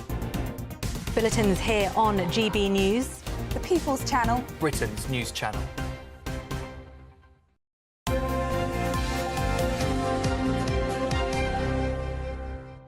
It's sports time. Paul Coit is here with us. Morning. Hello. Glorious news for Grimsby. You know, it is. It's glorious news for Grimsby. Everybody's going on about terrible news for Manchester United. Manchester United were terrible. And anyway, you think of the players that Manchester United have, they should have beaten Grimsby from League Two very easily. Yeah. But Grimsby were terrific. Manchester United were diabolical. See, the Grimsby manager before the game had actually said, you know what? If they play badly and we play amazingly well, we may get something out of it. And that's pretty much what happened. So well done, Grimsby, who are now into the next round. Unlucky Manchester United, they are in trouble. There's no doubt about that. Ruben Amorim, you know, whether you can blame the manager, but I don't know. It's just the players. The whole thing is a mess. Right, Champions League playoff, Rangers lost to Club Bruges.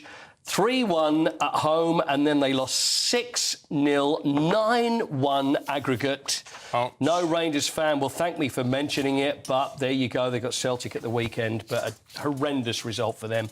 Manager Russell Martin was not very happy, as you can imagine. But let's talk about nicer things, shall we? Oh, can we have a punch up? Well, nearly a punch up. No, not us. Oh, thank you. Emma Raducanu, firstly, by the way. She all right, won. then. That's the nice bit. Yeah, all right. She's looking good, 6-2, 6-1. Yeah, well done. A little bit of Emma. This is the shortest clip of tennis there is in the world that's ever been seen. There we are. Now, she's hitting it. Link, if you miss it, if you're listening on the radio, you ain't missing anything. Trust me. All that was, one shot, Emma Raducanu serving out. She says she's now going to embrace expectation, whereas before it was the expectation we thought was killing her. Now she's embracing it. Yeah, so away from the nice stuff. Now we get on to the good stuff. On to the good stuff. Right, Taylor Townsend, American player, beat Yelena Ostapenko, Latvian, former French Open winner. Now, Ostapenko, before, she likes a bit of an argument. Whether she takes herself too seriously, there's always a bit of argy-bargy, often follows her around. Have a look at this. This is what happened at the end of the game. Right, there's Taylor Townsend walking up to the net. Thank you very much. Let's shake hands. Now, there's Ostapenko. She shakes hands with the umpire and then leans over and starts talking to Taylor Townsend. Oh. Now, there's a bit of pointy-pointy going on. It's all getting a bit heated. I could probably tell you more or less what was going on. Now, the reason for this argument is that there was a net cord, and that's basically when the ball, hits the top of the net and goes in. You often would get the player that wins that point would just put their hand up and apologise. That often happens. Yeah. So she didn't apologise. Big deal. Townsend didn't apologise when she won the point. Ostapenko said she showed no class, didn't apologise. We have Townsend saying, she's saying Townsend saying she's not educated, this and that. It's just nonsense. Oh. Then Townsend said, just take the L, the loss, just take that. And it all got a bit uncomfortable and unsportsmanlike or unsportswomanlike conduct. Now, let's hear what Taylor Townsend had to say in the press conference afterwards about what happened. I played her in Toronto last year in singles. We've played probably before that. Most recently in the semifinals of Wimbledon in doubles. And no, there's never been any history. I mean, I don't know how she feels about me, but there's no, beef on my side. She told me that I have no education, no class, and to see what happens if we play each other outside of the U.S. And I said, I'm excited, bring it. I'm never been the one to back down from anything like that. What on earth has that got to do with it? It's like, you wait till we'll play you outside the US. It's you wait till you get round to my place, then I'll beat you up. Yeah. It's pathetic. It is really bad. But it's unedifying. It's a bit Arina Sabalenka. So she's the probably the best, arguably the best tennis player at the US Open because she won it last year. She was even asked about it. So this is getting bigger and bigger. And this is what Sabalenka had to say about Ostapenko. Sometimes when you struggle with some things in life, it's of course can reflect your tennis career, and on court you're more unstable and you can lose control, and you just don't understand what's going on in the moment. And then for sure, I'm pretty sure, like looking back, she's not happy with her behavior. She's the one that's actually almost said, I'd put my arm around her, but then she's going, yeah, bit unstable. And she's probably not going to be happy with it, but she's very feisty. And I think this is probably what we can put it down to. But everybody seems to be asked, and everybody's talking about it at the moment. Ooh, yeah. Love a bit of argy-bargy. We do like a bit of argy-bargy. It's a human condition, isn't it? Can I mention one thing very quickly? Oh, yeah, go on. Morgan Lake, high jumper, became the first British woman. This is in the Diamond League last night, which was in, I think it was in Zurich. So she may have come third in the high jump, but she's the first British woman ever to clear 2 metres in the high jump. Oh, so there she is. Well done to her. Well done. British record. And by the way, Keely Hodgkinson against Georgia Hunter-Bell in Tokyo in the World Championships. Well, Georgia Hunter-Bell is going to join us live from Tokyo the week after next for the World Championships, and she's going to come on with us. Great news. Great news. So watch out, Keely. We know who we want to win now. Oh, don't say that. Don't 1 say and that. 2. Let's say it's number 1 and number 2. Yeah, Good luck, Georgia. All right, Paul. Thank you. Thank you. Do stay with us. Still to come, Freddie Gray and Penny Smith are here going through the papers with us. Morning, you two. See you in just a minute. Let's get a look at the forecast, shall we, across Europe. I hope we haven't forgotten anything. Travel insurance, I tick that box. Yeah, but remember what you forgot last year. All Clear Travel Insurance sponsors GB News Travel Destinations Forecast. Whilst across many areas around the Mediterranean, it's looking largely fine as we go through tomorrow. There is some heavy, thundery rain affecting some central parts. That all developed over parts of northern Spain and southern France and has then made its way east-northeastwards to affect parts of northern Italy through today and tomorrow into the Western Balkans by the end of the week. Otherwise, a lot of fine weather to be had away from those thundery downpours affecting some places. See you later. All Clear Travel Insurance sponsors GB News Travel Destinations Forecast. Westminster, the ultimate clique. And you're fighting like rats in a sack. But here on the Camilla Tominey Show, we ask the questions the establishment media is too scared to ask. OK, let me ask you a straight question, because I know you're a straight-talking politician. Whether it's net zero, illegal immigration or law and order, nothing is off limits. You had the power then. Yeah, as I and say, now you've lost it. That's the Camilla Tominey Show, a politics show that's fearless. But no, let me finish my question if you don't mind, because it is my show. Sundays at 9:30, only on GB News, the People's Channel, Britain's news channel. Good afternoon, Britain. Weekdays from midday. Dale, so what's all this about? You're involved in this scheme. The idea is that people who've got depression need to get out and about, and football's a good way to do it. Yeah, I mean, you summed it up really rather well there. Football is a place for communities. It's a place where you feel a part of something. I know this from my experience of football. I've been running Forest Green for about 15 years now. And chatting to our local GP, who happens to be also our MP, but we just had the idea, why don't we offer football on prescription? Because it'd be a lovely thing to do. Football is a great place to come and meet other people and be a part of something. And it could really help people that are feeling isolated and lonely and you know, other aspects of mental health. So I'm really happy to be taking part in this, and if it works here in Stroud, then we're hoping we'll roll it out nationally, and maybe even the NHS will embrace it as a national programme. That would be great. This is football clubs that have signed up to voluntarily offer seats to be a part of this programme. Yeah, and right now it's one football club, Forest Green Rovers, but I hope that football clubs up and down the country and up and down the leagues of football as well, because it doesn't have to be a Premier Championship club. You know, there are lots of great leagues in our country and local clubs for people to go and take part with. So yeah, it's not being paid for by the NHS. It's being paid for currently by Forest Green Rovers. You're a businessman, though. Surely you must see some, some dollar signs on this one. Sell the tickets to the NHS. Well, I'm British, so I don't look at dollar signs. But look, I'm pound primarily. signs. I'm primarily an environmentalist, and what I care about is making our country a better place. I spend most of my time pursuing the green economy, but I believe in tax justice, social justice, that kind of stuff. Mental health is a crisis in our country, particularly for men. It's the biggest cause of suicide for the under 50s. Men are affected 3 times more than women. Men don't tend to talk to each other. They don't talk about their problems. And so this is not about money. GB News, the People's Channel. At GB News, we love to hear from you, our loyal community. So drop us a line at gbnews.com/yoursay. There you can talk to each other and also to the presenters live on air. gbnews.com/yoursay, because GB News is your channel, Britain's news channel.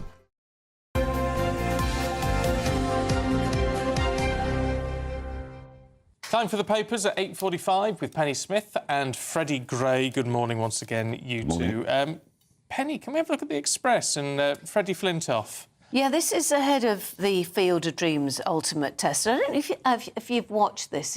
Field of Dreams is where they introduce people to cricket, really, people who wouldn't normally be introduced to cricket, and it's quite emotional. It's that usual thing of tugging at the heartstrings. But he's been talking about the crash, which was 2022, and if you recall, he was in this I think it was a soft top. Hold on a second, it was a Morgan Super 3 car, and it flipped, and he was pulled face down on the runway for 50 metres. Severe facial injuries, loss of a significant portion of his lips, broken and displaced teeth, fractured parts of his upper jawbone, mixed hard and soft tissue damage. And the people who were dealing with it said actually it was the most complicated that they'd ever done, the surgery. I mean, he was obviously airlifted.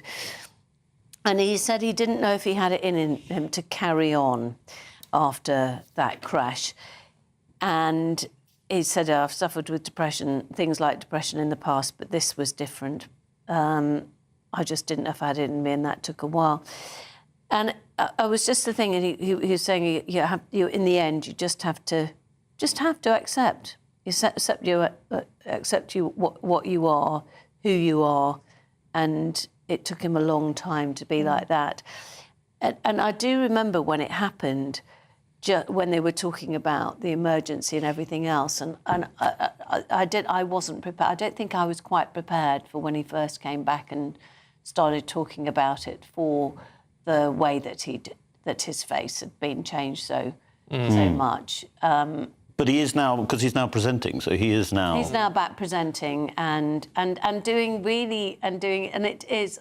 I highly recommend it. It's a very good series. Really is a good series. Because you watched the documentary, didn't you? I did. The documentary is very good, isn't it? It's very good, and it is moving. He starts with him, with his surgeon, and he's sort of getting cross because the surgeon keeps giving him positive news, and he's actually, it's not that positive. Yeah. But he's a very lovable guy, and cricket fans like me think that he is. It's just horrific what he went through. Absolutely horrific. Yeah.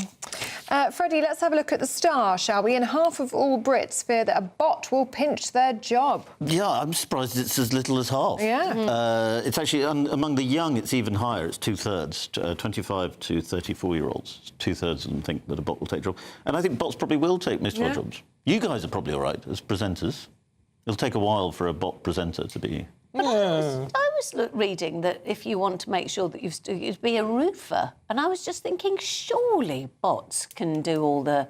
I was just going past some scaffolding the other day, and I was just thinking, I couldn't do that in a month of Sundays. I'd get vertigo all over the place. Can you imagine? Penny, and it's of course you're hoiking up those great big planks and drilling the girders. I'm very good with the cordless drill. Oh, are you? Yeah, I'm super. We'll get you up on a roof. Well, we'll give you my father-in-law and my brother-in-law are roofers. No. So we'll give you a run out. Yeah. We'll try it. Okay. Well, Penny Smith on a roof. I can see it now. Yeah, I don't know. I'd be like this. Right. What about Marcus Rashford? He's caused a stir in IKEA. No. Now, I'm sorry. So I discovered through Freddie, who likes to keep his finger on the pulse in terms of fashion. Current affairs and fashion, yeah. A fashion guru, Freddie. So I looked at this. This is about Marcus Rashford, who was in the kitchen section at IKEA. Now, this is a man who Well, he gets paid quite a lot of wonga, I'd have said. Is that a lot? What is it? He's about 345,000 a week or something. Yeah, something It's like right that. for some, isn't it? Yeah. He could probably buy the whole of the IKEA store in Oxford Street, which has just opened. He could probably just buy the lot. Just buy the whole lot, yeah, exactly. But anyway, so there he was, checking out the pots and pans in that section. He's at Barcelona. And I happened to comment on the sock and sandal combination, the white sock and a kind of orangey pink sandal. And then Freddie tells me it's the fashion anyway. Yes. What all the kids are wearing very bright white socks with sliders. Sliders, yes. Yeah, my son likes to do it. And his friends do it. How do you feel about that, Freddie? Don't really care. Okay. No, good. It doesn't upset me. Like, some things upset me. Like, Penny was saying, trousers hanging down by your... Oh, do you remember when the trousers would hang down to That your is thighs upsetting. and then you'd get the whole pant on show? And I just used to think, for a starter... How did they walk, particularly as they'd fall down the trouser to their knees, and they'd be like hobbled, like those gazelles that they bring down in South America with those clacker type things that they go around their knees, and you think, how are you even managing to move on those steps? It's the clackers I'm worried about. When the trousers but it's all about ease and comfort, really. It's the sliders. You don't have to do shoelaces. It just irritates. Sliders irritate me because they were just flip-flops. Yes. They're flip-flops. Why are they now called sliders? No, because sliders aren't flip-flops because they don't go between your toes. Oh, no, but you could always get flip-flops that didn't have the thing between your toes. Back in the day. Do they flip and flop, though? Yeah, they don't flip and flop as in the Not same way. the same way. They're more slippy-sloppy than flippy-floppy. Freddie, let's have a look at the Sun, shall we? I think this would be very welcome news, actually. E-scooter riders may have to pass a test and get insurance. Plans to regulate their use. Well, there are a large number of accidents with e-scooters and, in fact, e-bikes too. Yeah.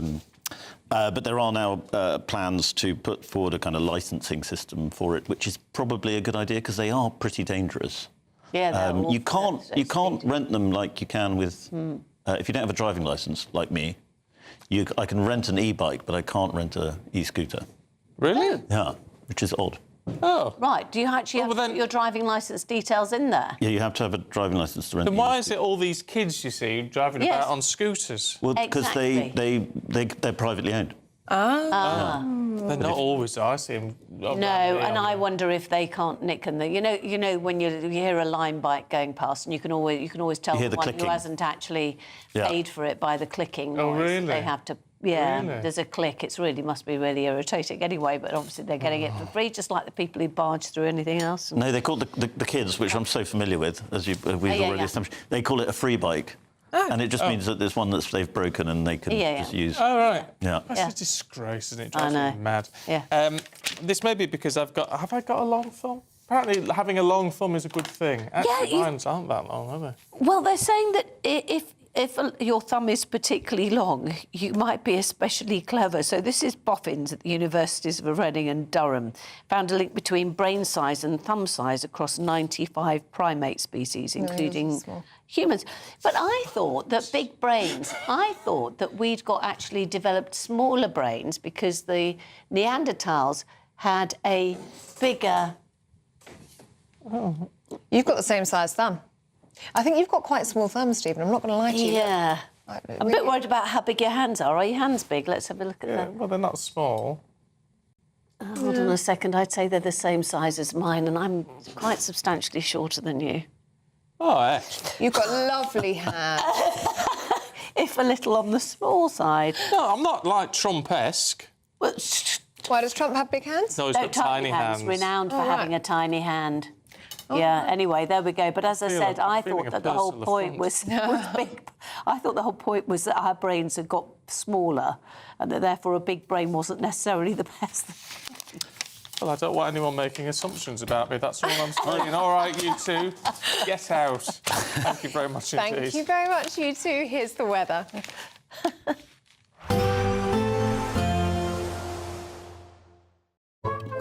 Today's outlook: cool, calm and completely horizontal. Boxed Aircon sponsors the weather on GB News. Good morning. This is your GB News weather update from the Met Office. Now, it is going to be a showery day for many of us today, and those showers becoming increasingly widespread as we go through into this afternoon. Starting off, though, actually across many central and eastern parts, it's largely dry for a little while with some decent sunshine, but as I mentioned, those showers becoming increasingly widespread, starting off mainly in the west, but feeding further eastwards through the day, and some of them are going to be quite heavy, packing a fair bit of a punch. They could be thundery and blustery at times too, and those blustery winds will add to the slightly fresher feel to things than we've seen through some recent days. Nonetheless, temperatures still just about getting into the low 20s towards the east, so feeling warm away from the showers in any sunny spells. As we go through the evening, a showery picture across much of Scotland towards western parts of Scotland, perhaps the showers merging into some longer spells of rain for a time, and also across Northern Ireland there could be a spell of something a little bit more persistent rain-wise pushing through. Otherwise, there across England and Wales, well, yes, there's some fairly frequent showers, but there could also be some bright sunny spells, so a bit of late sunshine around for a few of us. Then overnight the showery theme continues, especially across northern and western parts. Greater chance of staying dry towards the east-southeast, albeit later on in the night a swathe of cloud and showery rain feeds its way eastwards across the English Channel, and that could bring some wetter weather to the southeast as we head towards dawn.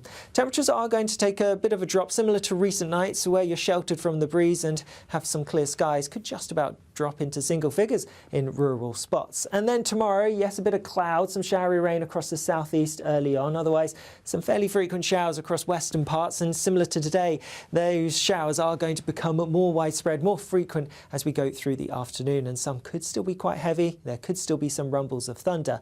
Temperatures similar to today, a degree or so down for some, still warm in any sunny spells. Today's outlook: cool, calm and completely horizontal. Boxed Aircon sponsors the weather on GB News.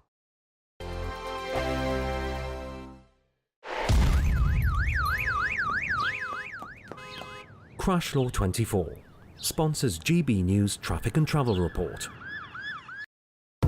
Good morning. This is the latest AI travel news from gbnews.com. Motorists heading northbound on the A4232 from St Fagans to Junction 33, Capel-Lanilton should prepare for congestion. In Warwickshire, the A5 southbound between A444 and A47, Hinckley is congested, causing 10-minute delays. Drivers on the M27 westbound in Hampshire note a broken-down vehicle is closing one of 4 lanes between junctions 9 and 8. Traffic is expected to normalise shortly. And on the trains, Gatwick Express has no service today, while Avanti West Coast faces disruptions between Edinburgh and Haymarket. For more travel news, go to gbnews.com. Crash Law 24 sponsors GB News Traffic and Travel Report. It's the final week to see how you could win your mortgage or rent paid for a whole year. That's a cash lump sum equivalent to 12 of your monthly mortgage or rent payments, right up to a whopping £20,000. Plus, we'll add an extra £5,000 on top for good measure. Make sure you don't miss out as lines close on the 29th of August. For another chance to win, text WIN to 63225. One entry costs £2.50 plus one standard network rate message, or text BONUS to 63225. 5 entries cost £5 plus one standard network rate message. Go to gbnews.com/win. Entries start at £2.50. Call 0903 686 3232. Calls cost £2.50 plus your network access charge. Or post your name and number to GB15 PO Box 8690 Derby DE1 9TT. UK only. Entrance must be 18 or over. Lines close at 4 p.m. on the 29th of August. Please check the closing time if listening or watching on demand. Good luck. Westminster's full of talk, but out here, it's the real world. Am I allowed to talk then? No, that's it. This is where it matters. Real people and real lives. That's what politics is all about. The fact is Trump made a good start. No. Straight answers, no spin, and just a couple of pints. How many fingers have I got up? About 10. So join me for Lee Anderson's Real World every Friday at 7 p.m. only on GB News. The People's Channel, Britain's news channel. You want to know what's really going on in the corridors of power? Labour don't know what to do with you half the time, and that makes you quite lethal in the chamber. Get behind the headlines with Chopper's Political Podcast. Join me, Christopher Hope, as I sit down with the great and the good of British politics. We'll see where this ruling takes us. These are the stories shaping our nation. Chopper's Political Podcast, available now on all platforms. Listen in and stay ahead.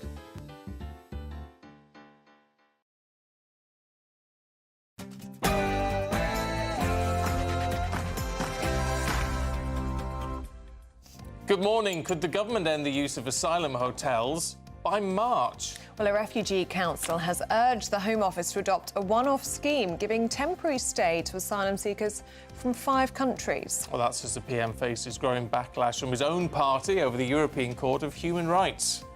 So, just how will the government deliver a solution to the migrant crisis? Also this morning, a potential new tax bombshell for landlords. Reports suggest the Treasury is considering national insurance on rental income to plug a £40 billion black hole. Well, remember when the Chancellor put up taxes last year by 40 billion and said she wouldn't need to do anything like that again? Looks like she will, and if you're a landlord, she could have you in her sights. I'll bring you more details shortly. The Court of Appeal is set to hear the Home Office's challenge in the Epping Asylum hotel dispute. Mark White is outside the Royal Courts of Justice for us this morning. Well, there was real jubilation down here at the Royal Courts of Justice just last week. Now real trepidation among the people of Epping about what could be decided in the coming hours. Very difficult, because I know exactly what those parents are going through. I know, and you think about the victims and their parents, but really this ripples out. The FBI is investigating a school shooting that took place in Minneapolis as domestic terrorism and a hate crime against Catholics. 2 children died, 17 were injured. Tony Blair speaks to Donald Trump. It's emerged that the former Prime Minister briefed the US President on a plan to rebuild Gaza in a meeting at the White House. And Prince Harry's heading back to the UK for the Well Child Awards next month on the anniversary of the late Queen's death. Most of us will have a fair few showers through today. Stick around to find out the details to see if you're likely to get any. It's just gone 9 o'clock. I'm Stephen Dixon. I'm Ellie Costello, and this is GB News Breakfast.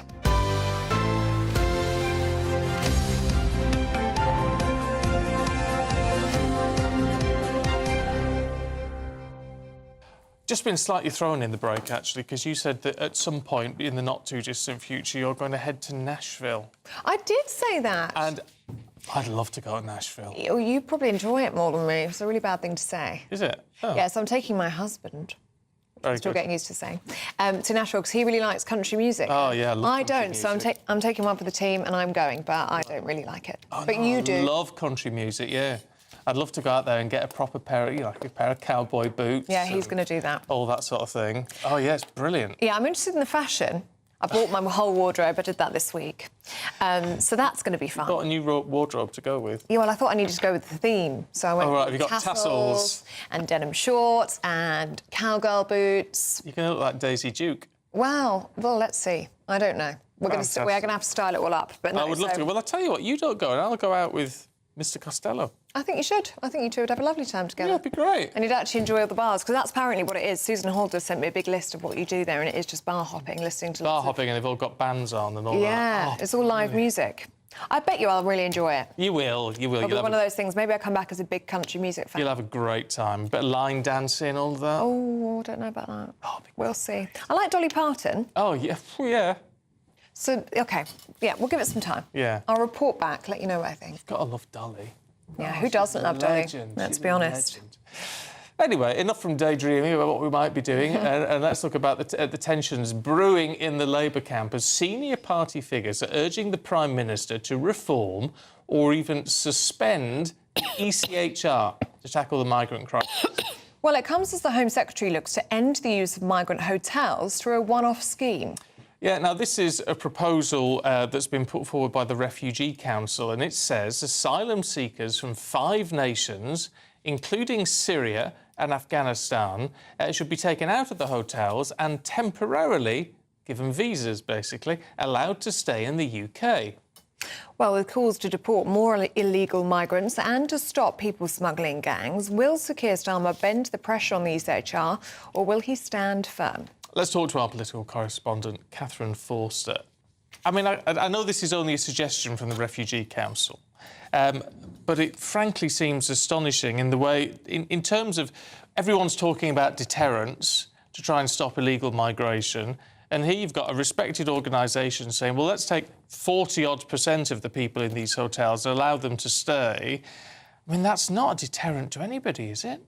Well, you would think that that would just be another very big pull factor, wouldn't you? And of course, with so many pull factors already bringing people, but the Refugee Council thinks it's a practical solution to a problem. The government have got this issue with 32,000 in asylum hotels, and if the government took this suggestion, a lot of these people who are likely to be granted the right to stay eventually would be allowed to work. They would then be allowed to support themselves, able to support themselves, pay for private accommodation. I can't see it happening, to be honest, though. OK, well, let's speak to the government about that, and we'll come back to you for some analysis, Catherine. Let's speak to Parliamentary Under-Secretary of State for Early Education, Stephen Morgan. Very good morning to you, Mr Morgan. Can we talk to you about this permission to stay scheme that we're discussing in the studio now? This is from the Refugee Council, and they're calling on the Home Secretary to adopt this proposal to essentially give temporary legal status to migrants from 5 countries. They say it means the Home Office could end the use of asylum hotels by March of next year. Is the Home Secretary looking at this one seriously? Well, good morning, both. We inherited an asylum system in chaos, and it's absolutely vital that we get this right. And we've obviously got serious plans in place as a government. I sense people's frustrations across the country. I'm frustrated myself, but the focus for us is on the deterrent, on removals and preventing crossing. And we've made some good progress there. We're committed to ending asylum hotels by the end of this Parliament. They're up at 400, they're now down to 200. We've removed 35,000 people that have no right to remain in the country, and also processing decisions much faster, up 28%. So taking action, because it's a serious issue that requires us to restore order to the asylum system and bring fairness to the system as well. You said one of the focuses you're seriously looking at is deterrent. What deterrent?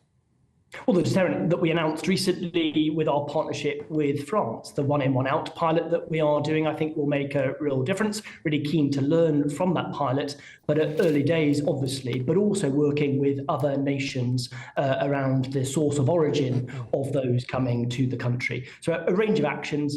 There is no silver bullet here, but I know the Home Office are leading the way in getting this right, listening to people's concerns and taking appropriate action.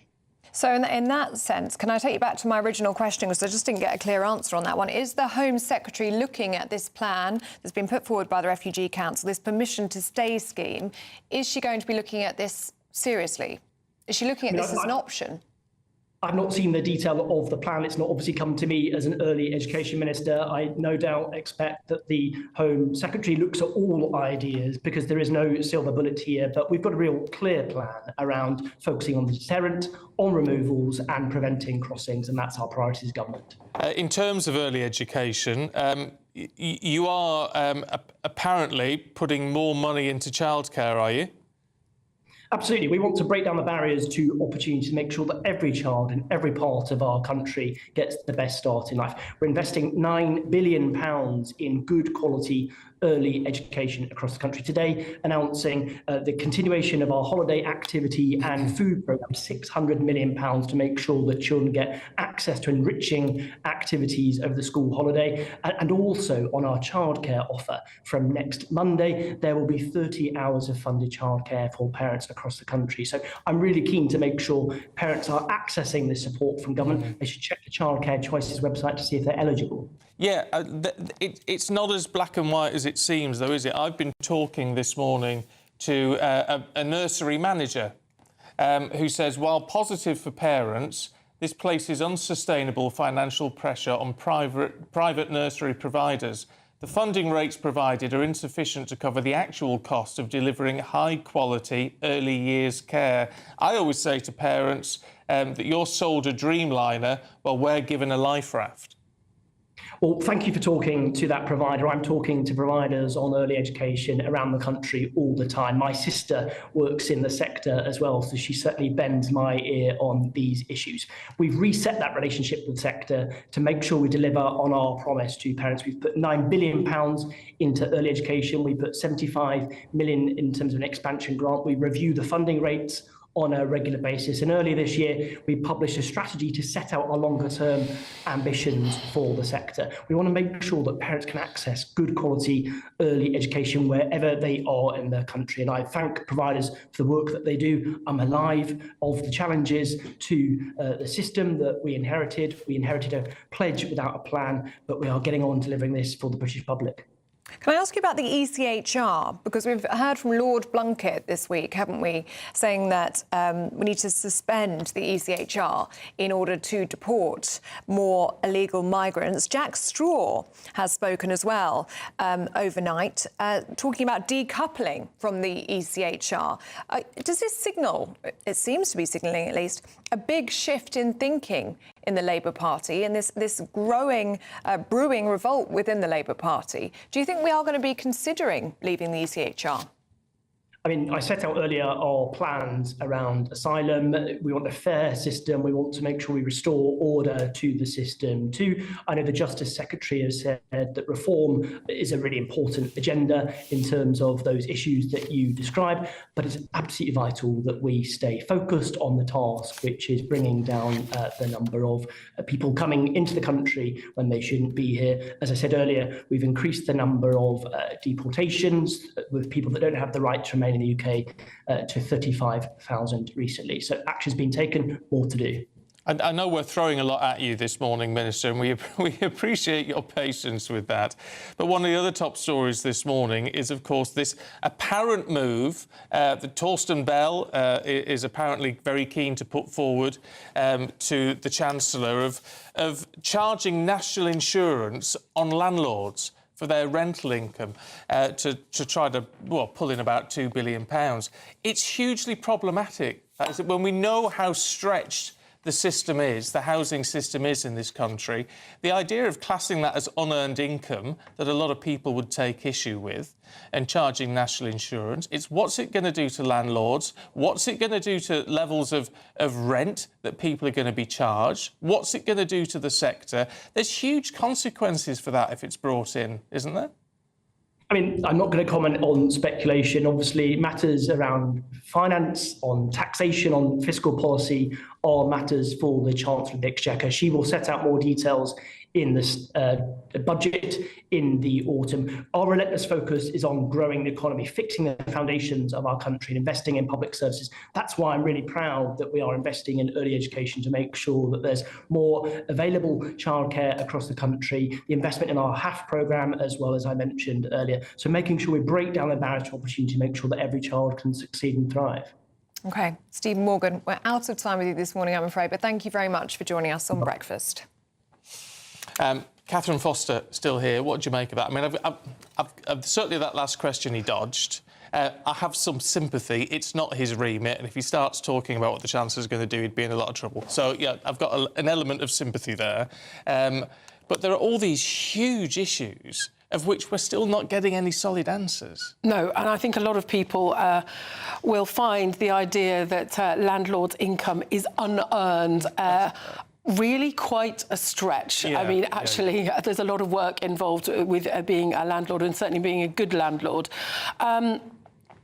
I just think I'd like to fact check them actually on hotels, because we are hearing over and over again about asylum hotels. The government keeps saying, you know, we brought the numbers down. It was 400, now it's down to 210. It was not 400 when Labour came in. When Labour came in, it was 213.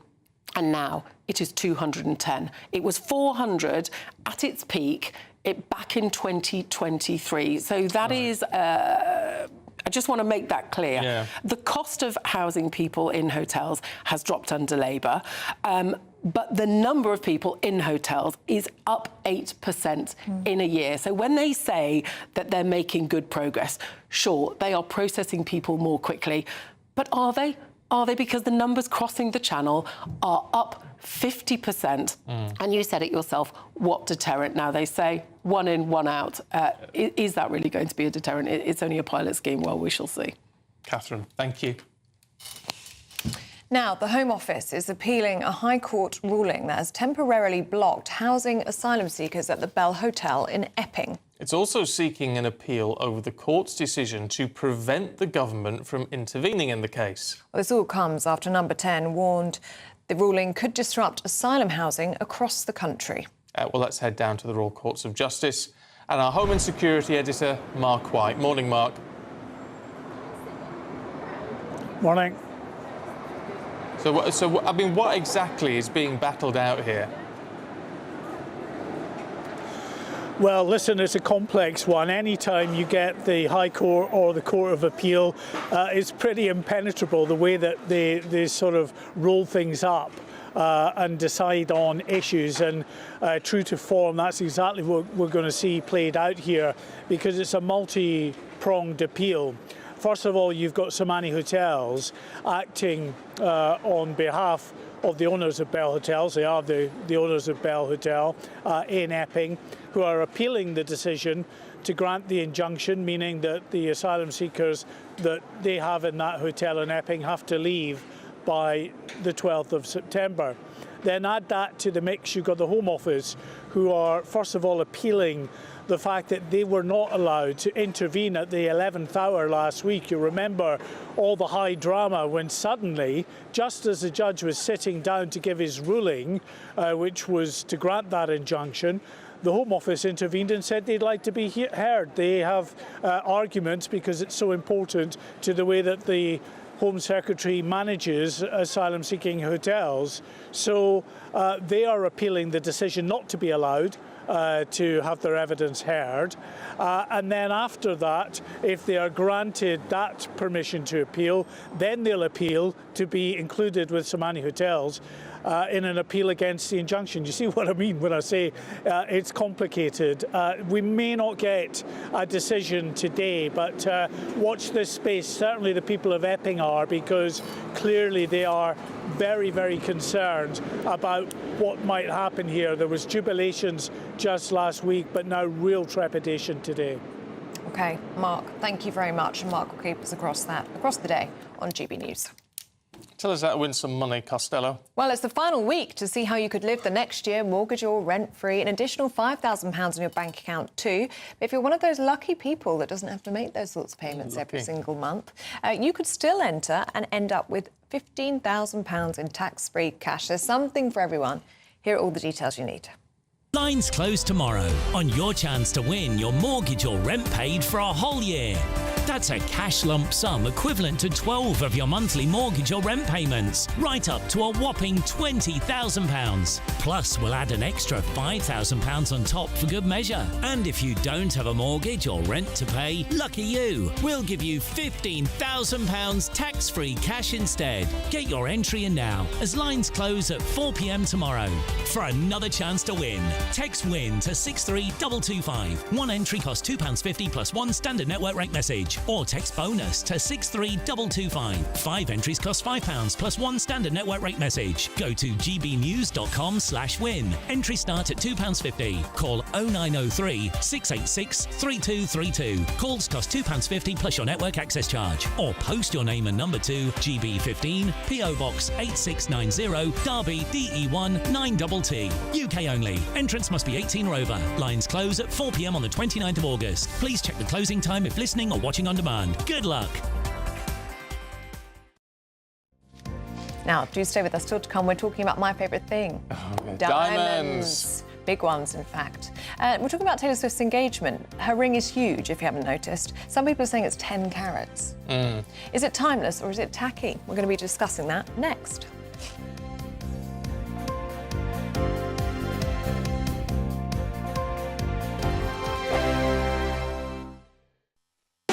You want to know what's really going on in the corridors of power? Labour don't know what to do with you half the time, and that makes you quite lethal in the chamber. Get behind the headlines with Chopper's political podcast. Join me, Christopher Hope, as I sit down with the great and the good of British politics. We'll see where this ruling takes us. These are the stories shaping our nation. Chopper's political podcast, available now on all platforms. Listen in and stay ahead. Exciting news. Every Friday, my Patrick Christie's Tonight Show is going to have a twist to it. We're welcoming some special guests. You. That's right, on Fridays I'm going to be doing my show in front of a live studio audience because this show is about you and what you have to say. It's going to be the same big debates, same big topics, same big opinions, but every Friday night at 9 p.m. you are invited to come on down to Patrick Christie's Tonight to be a part of the action. Only on GB News, the People's Channel, Britain's news channel. Hi, I'm Michelle Dewberry, and my show is your opportunity to cut through all the noise and dive in headfirst to some robust debates. Ideas clash. Situation, isn't it? No, because the failure is you're deliberately avoiding my point. Nothing's held back. And if you think this is the end of it, wait for more. And we do not shy away from the difficult stuff. Sometimes I want to shake people and say, if only you understood. So join me on Jubes & Co. weeknights at 6 p.m. only on GB News, Britain's news channel. Westminster's full of talk, but out here, it's the real world.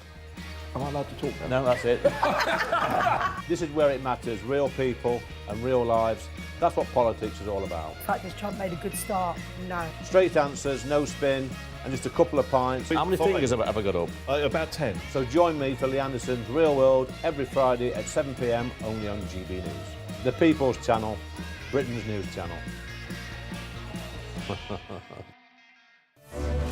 Miriam, you can't be serious. Scrapping the triple lock on state pensions?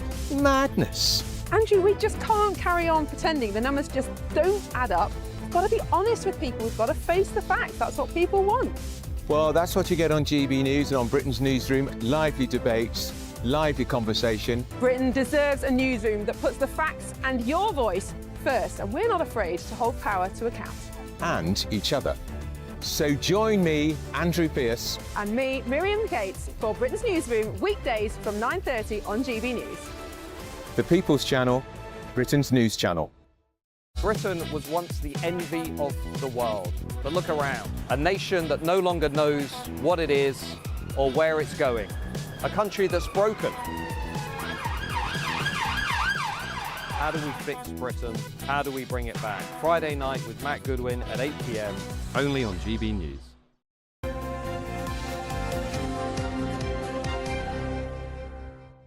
Now, big news this week. Taylor Swift and Travis Kelce got engaged. He's an NFL star. She, of course, is the biggest pop star in the world right now. Yes, she is. A billionaire in her own right. So the pictures were posted to Instagram. The ring is humongous. That's why she can lift her arm. Well, exactly. Well, let's speak to diamond expert Neil Dutson. Oh, now this is a man I need to talk to, actually. Who joins us now.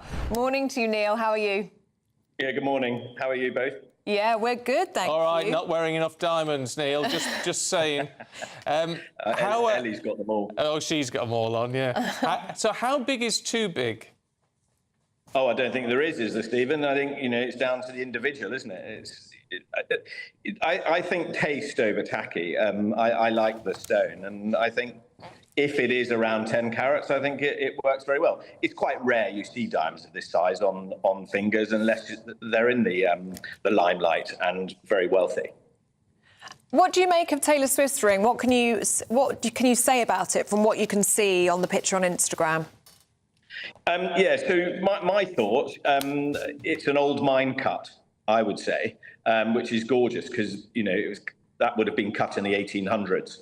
So going down to, an elongated, cushiony old mine cut is just, very rare, very stunning. And there are very few of them around. And I think it looks lovely. And set in yellow gold, it works very well. I think it is timeless. I don't think it's tacky personally because of because it's such an old stone, and the technology in the 1800s, it wasn't how we have it today. They didn't have lasers, and they didn't have electricity, and cutting diamonds in that era would have been very, very tough. And I think what they've produced is something quite stunning. Yeah. Neil, it's lovely to talk to you, and I look forward to modelling many of your wares in the years to come. Thank you very much indeed. Thanks, Neil. I'm going to get something. Right, Andrew Pearce and Miriam Cates are up next. Morning, you two. Good morning. We've got lots coming up. French riot police refusing to tackle migrants. Typical. Taxing landlords, even more typical. But even more typical, your weather. Today, clouds overhead. Total zen within. Boxed Solar sponsors the weather on GB News. Good morning, this is your GB News weather update from the Met Office. Now it is going to be a showery day for many of us today, and those showers becoming increasingly widespread as we go through into this afternoon. Starting off though, actually across many central and eastern parts, it's largely dry for a little while with some decent sunshine, but as I mentioned, those showers becoming increasingly widespread, starting off mainly in the west, but feeding further eastwards through the day, and some of them are going to be quite heavy, packing a fair bit of a punch. They could be thundery and blustery at times too, and those blustery winds will add to the slightly fresher feel to things than we've seen through some recent days. Nonetheless, temperatures still just about getting into the low 20s towards the east, so feeling warm away from the showers in any sunny spells. As we go through the evening, a showery picture across much of Scotland towards western parts of Scotland, perhaps the showers merging into some longer spells of rain for a time, and also across Northern Ireland there could be a spell of something a little bit more persistent rain-wise pushing through. Otherwise there across England and Wales, well yes, there's some fairly frequent showers, but there could also be some bright sunny spells, so a bit of late sunshine around for a few of us. Then overnight the showery theme continues, especially across northern and western parts. Greater chance of staying dry towards the east-southeast, albeit later on in the night a swathe of cloud and showery rain feeds its way eastwards across the English Channel, and that could bring some wetter weather to the southeast as we head towards dawn. Temperatures are going to take a bit of a drop, similar to recent nights where you're sheltered from the breeze and have some clear skies. Could just about drop into single figures in rural spots. And then tomorrow, yes, a bit of cloud, some showery rain across the southeast early on. Otherwise, some fairly frequent showers across western parts, and similar to today, those showers are going to become more widespread, more frequent as we go through the afternoon, and some could still be quite heavy. There could still be some rumbles of thunder. Temperatures similar to today, a degree or so down for some, still warm in any sunny spells. Today, clouds overhead. Total zen within. Boxed Solar sponsors the weather on GB News.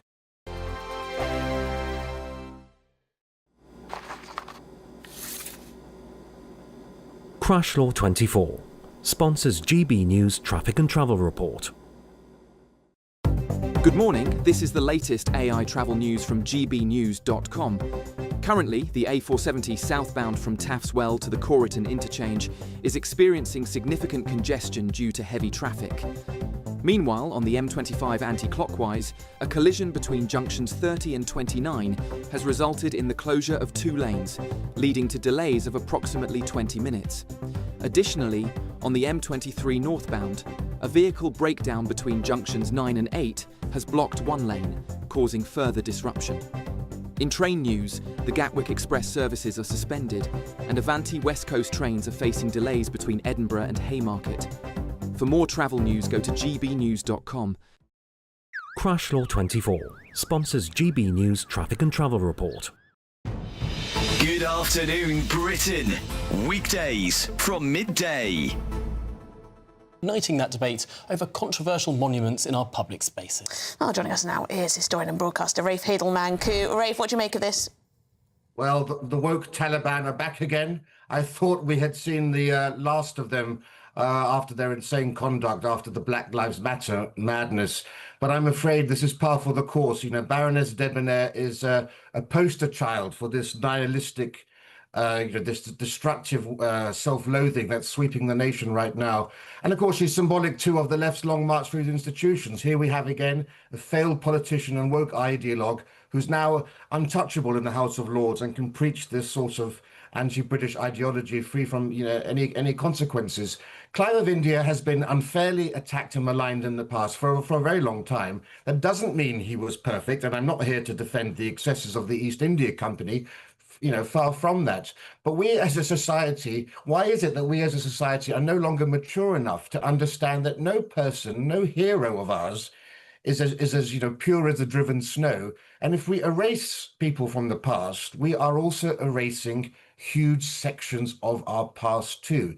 You know, this is a war on our history. When we walk through the streets, when we walk through the public square, we see monuments to the people who made Britain what it is today. Some of that, most of that will be good. Some of that will be bad, but most of it will be good and sometimes also controversial at the same time. And it's just, you know, this PC desire to delete our past, you know, it's immature, it's undemocratic, and it's Philistine. And why stop at Clive's statue? You know, where did it end? Why stop at that statue? GB News, the People's Channel.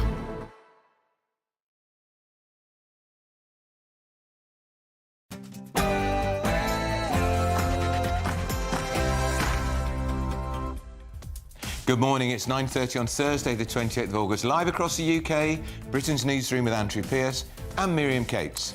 Well, the migrant hotel battle continues. The Home Office's bid to challenge the decision to stop the Bell Hotel in Epping from housing asylum seekers is being heard in court this morning.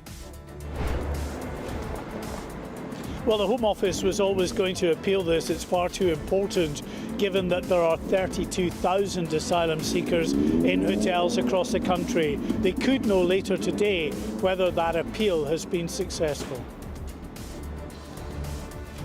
Boats sail as French cops bail. If you thought we were bad at stopping illegal boat crossings, find out why the French are even worse. The answer, my friend, is blowing in the wind. The answer is blowing in the wind. Well, if you're wondering what's causing our energy bills to soar, perhaps the answer is Ed Miliband's wind farms. Will this net zero madness ever blow away in the wind? Anybody who is using this as an opportunity to villainize our trans community or any other community out there has lost their sense of common humanity. The FBI is investigating a shooting at a Catholic school in Minneapolis where 2 children have been killed, 17 were injured. The transgender gunman has been named as Robin Westman. And Ryanair staff are being given bigger bonuses if they intercept passengers with oversized cabin bags. And their big boss says he isn't sorry for doing it. Is this fair? But my chance as the leader of the Liberal Democrats at this moment is to send this message by not going to the banquet, and we can put pressure on our Prime Minister to make it clear to President Trump on his state visit that this really needs to happen. That is the Lib Dem leader, Sir Ed Davey, announcing he's going to boycott the state banquet for Donald Trump's state visit over the ongoing crisis in Gaza. Do you think Donald Trump even knows who Ed Davey is? Don't know what they're doing. Do you understand that?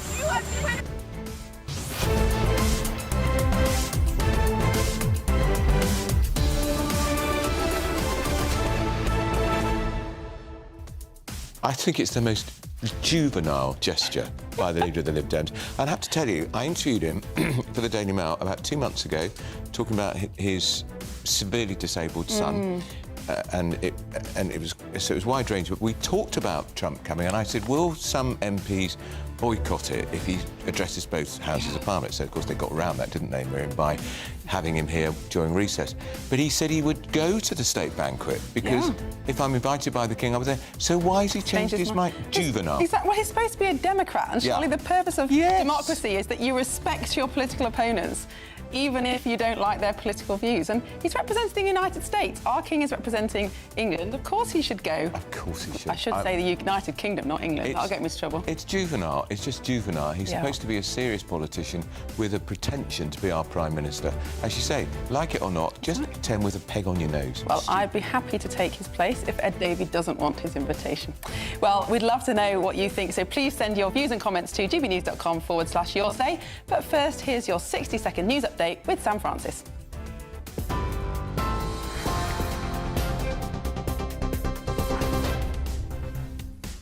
Hello, very good morning to you. 9:33, the top story this morning. The Home Office will today appeal a court ruling blocking asylum seekers from being housed at the Bell Hotel in Epping. Judges granted an injunction after weeks of protest at the site. The hearing opens this morning at the Court of Appeal. In Westminster, Sir Keir Starmer is replacing his top Downing Street aide, Nin Pandit, the third senior departure in less than a year. At least 8 people, including a 14-year-old girl, have been killed in overnight Russian strikes on Kyiv.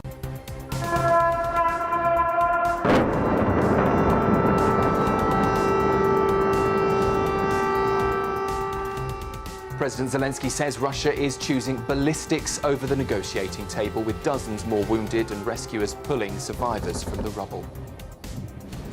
Here, the Treasury is weighing a new tax on landlords by extending national insurance to rental income, a move that could raise £2 billion ahead of the autumn budget. Liberal Democrat leader Sir Ed Davey insists he means no disrespect to the King, boycotting Donald Trump's state banquet next month. He says it's down to his Christian faith and opposition to the president's stance on Gaza. British public need to make that clear to Donald Trump. He has to act to end this humanitarian crisis. And a show of force in Beijing, Vladimir Putin, Xi Jinping and Kim Jong-un will stand side by side at a military parade next week. It marks 80 years since the end of the Second World War. Those are the headlines for now. I'll be back with a full roundup at 10. Tune into GB News Radio wherever you are. Online, on DAB digital radio, on TuneIn, on Radio Player and on your smart speaker. Just say, play GB News.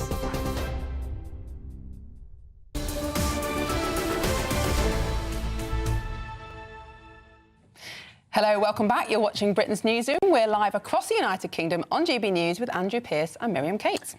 So, yet another blow for Sir Keir Starmer's non-existent migration policy. It now turns out the French police have got no plans whatsoever to stop small boats filled with illegal migrants leaving for Britain.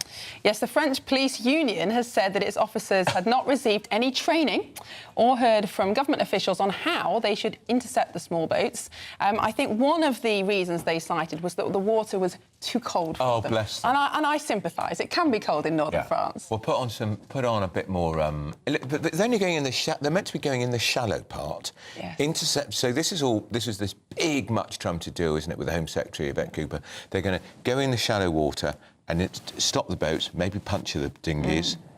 It's not that cold. Because the French government changed the rules to allow the French police and the Border Patrol to go into the water to stop the boats. So that happened some time ago. But the reason it's not happening is because the French unions won't allow their officers to do it. And I do think they have a point here, because there were some French officers who are still ongoing trial for some migrants that did sadly die, and they are being blamed, potentially prosecuted for that. You can kind of see from a policeman's point of view, if I stop this boat and somebody drowns, am I going to be held liable? You can kind of understand that, but it'd be hard for them to drown in the shallowest part of the water. I mean, the idea is they go in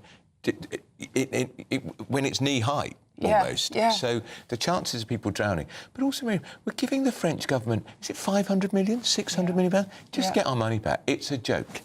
That's this has become a joke. And another interesting report in the same article was about the boat that was famously slashed by gendarmes just before the President Macron came across for a state visit Which here. we all thought was a PR Exactly, gimmick. and they're reporting that actually they only slashed the boat because the migrants were in trouble and they were doing it to rescue it. It wasn't a new policy to stop the boats, but it was trumpeted. They thought the boat might sink because there were too many in it. They were trying. Yes, exactly. It got into difficulty somehow. Right. So they were trying to get the people out. So it wasn't some amazing new plan to stop the boats. It was just an accident, really. Disappointingly. And of course, another problem, it's on the front page of the Times yesterday, or is it today? The French government could fall. Yeah. Francois Bayrou, who's the French Prime Minister, is calling an election. If the government falls, that entire policy will unravel. Well, it's not going to be a priority, the French domestic priority, is it? If they've got all those other political problems. Well, shall we get a French point of view? I think we should. So, Hélène Rouet is a journalist at the JDD, a French weekly newspaper, and she joins us now. Hélène, good morning. Welcome to the show. Good morning. Thank you for having me. Thanks for coming on. How is this issue viewed in France? Do the French people care that thousands of migrants are leaving Calais and heading for British shores? Well, of course they care, but as you said, I don't think it's going to be the top of the priority right now. It's been like 4 days now that the really top priority in France is that, we're suffering from a big institutional crisis. There's a you said the French government could fall, but there's a 99% chance that the French government is going to fall on 8 September. And with it, obviously, the Prime Minister François Bayrou and the Interior Ministry, Bruno Retailleau. So that is tackling these migrants problem. I also heard you said that, the police officers are saying that the water is too cold. Believe me, that is not the issue. The police officers are really brave in France. And the problem is, as you said, I think the real issue here is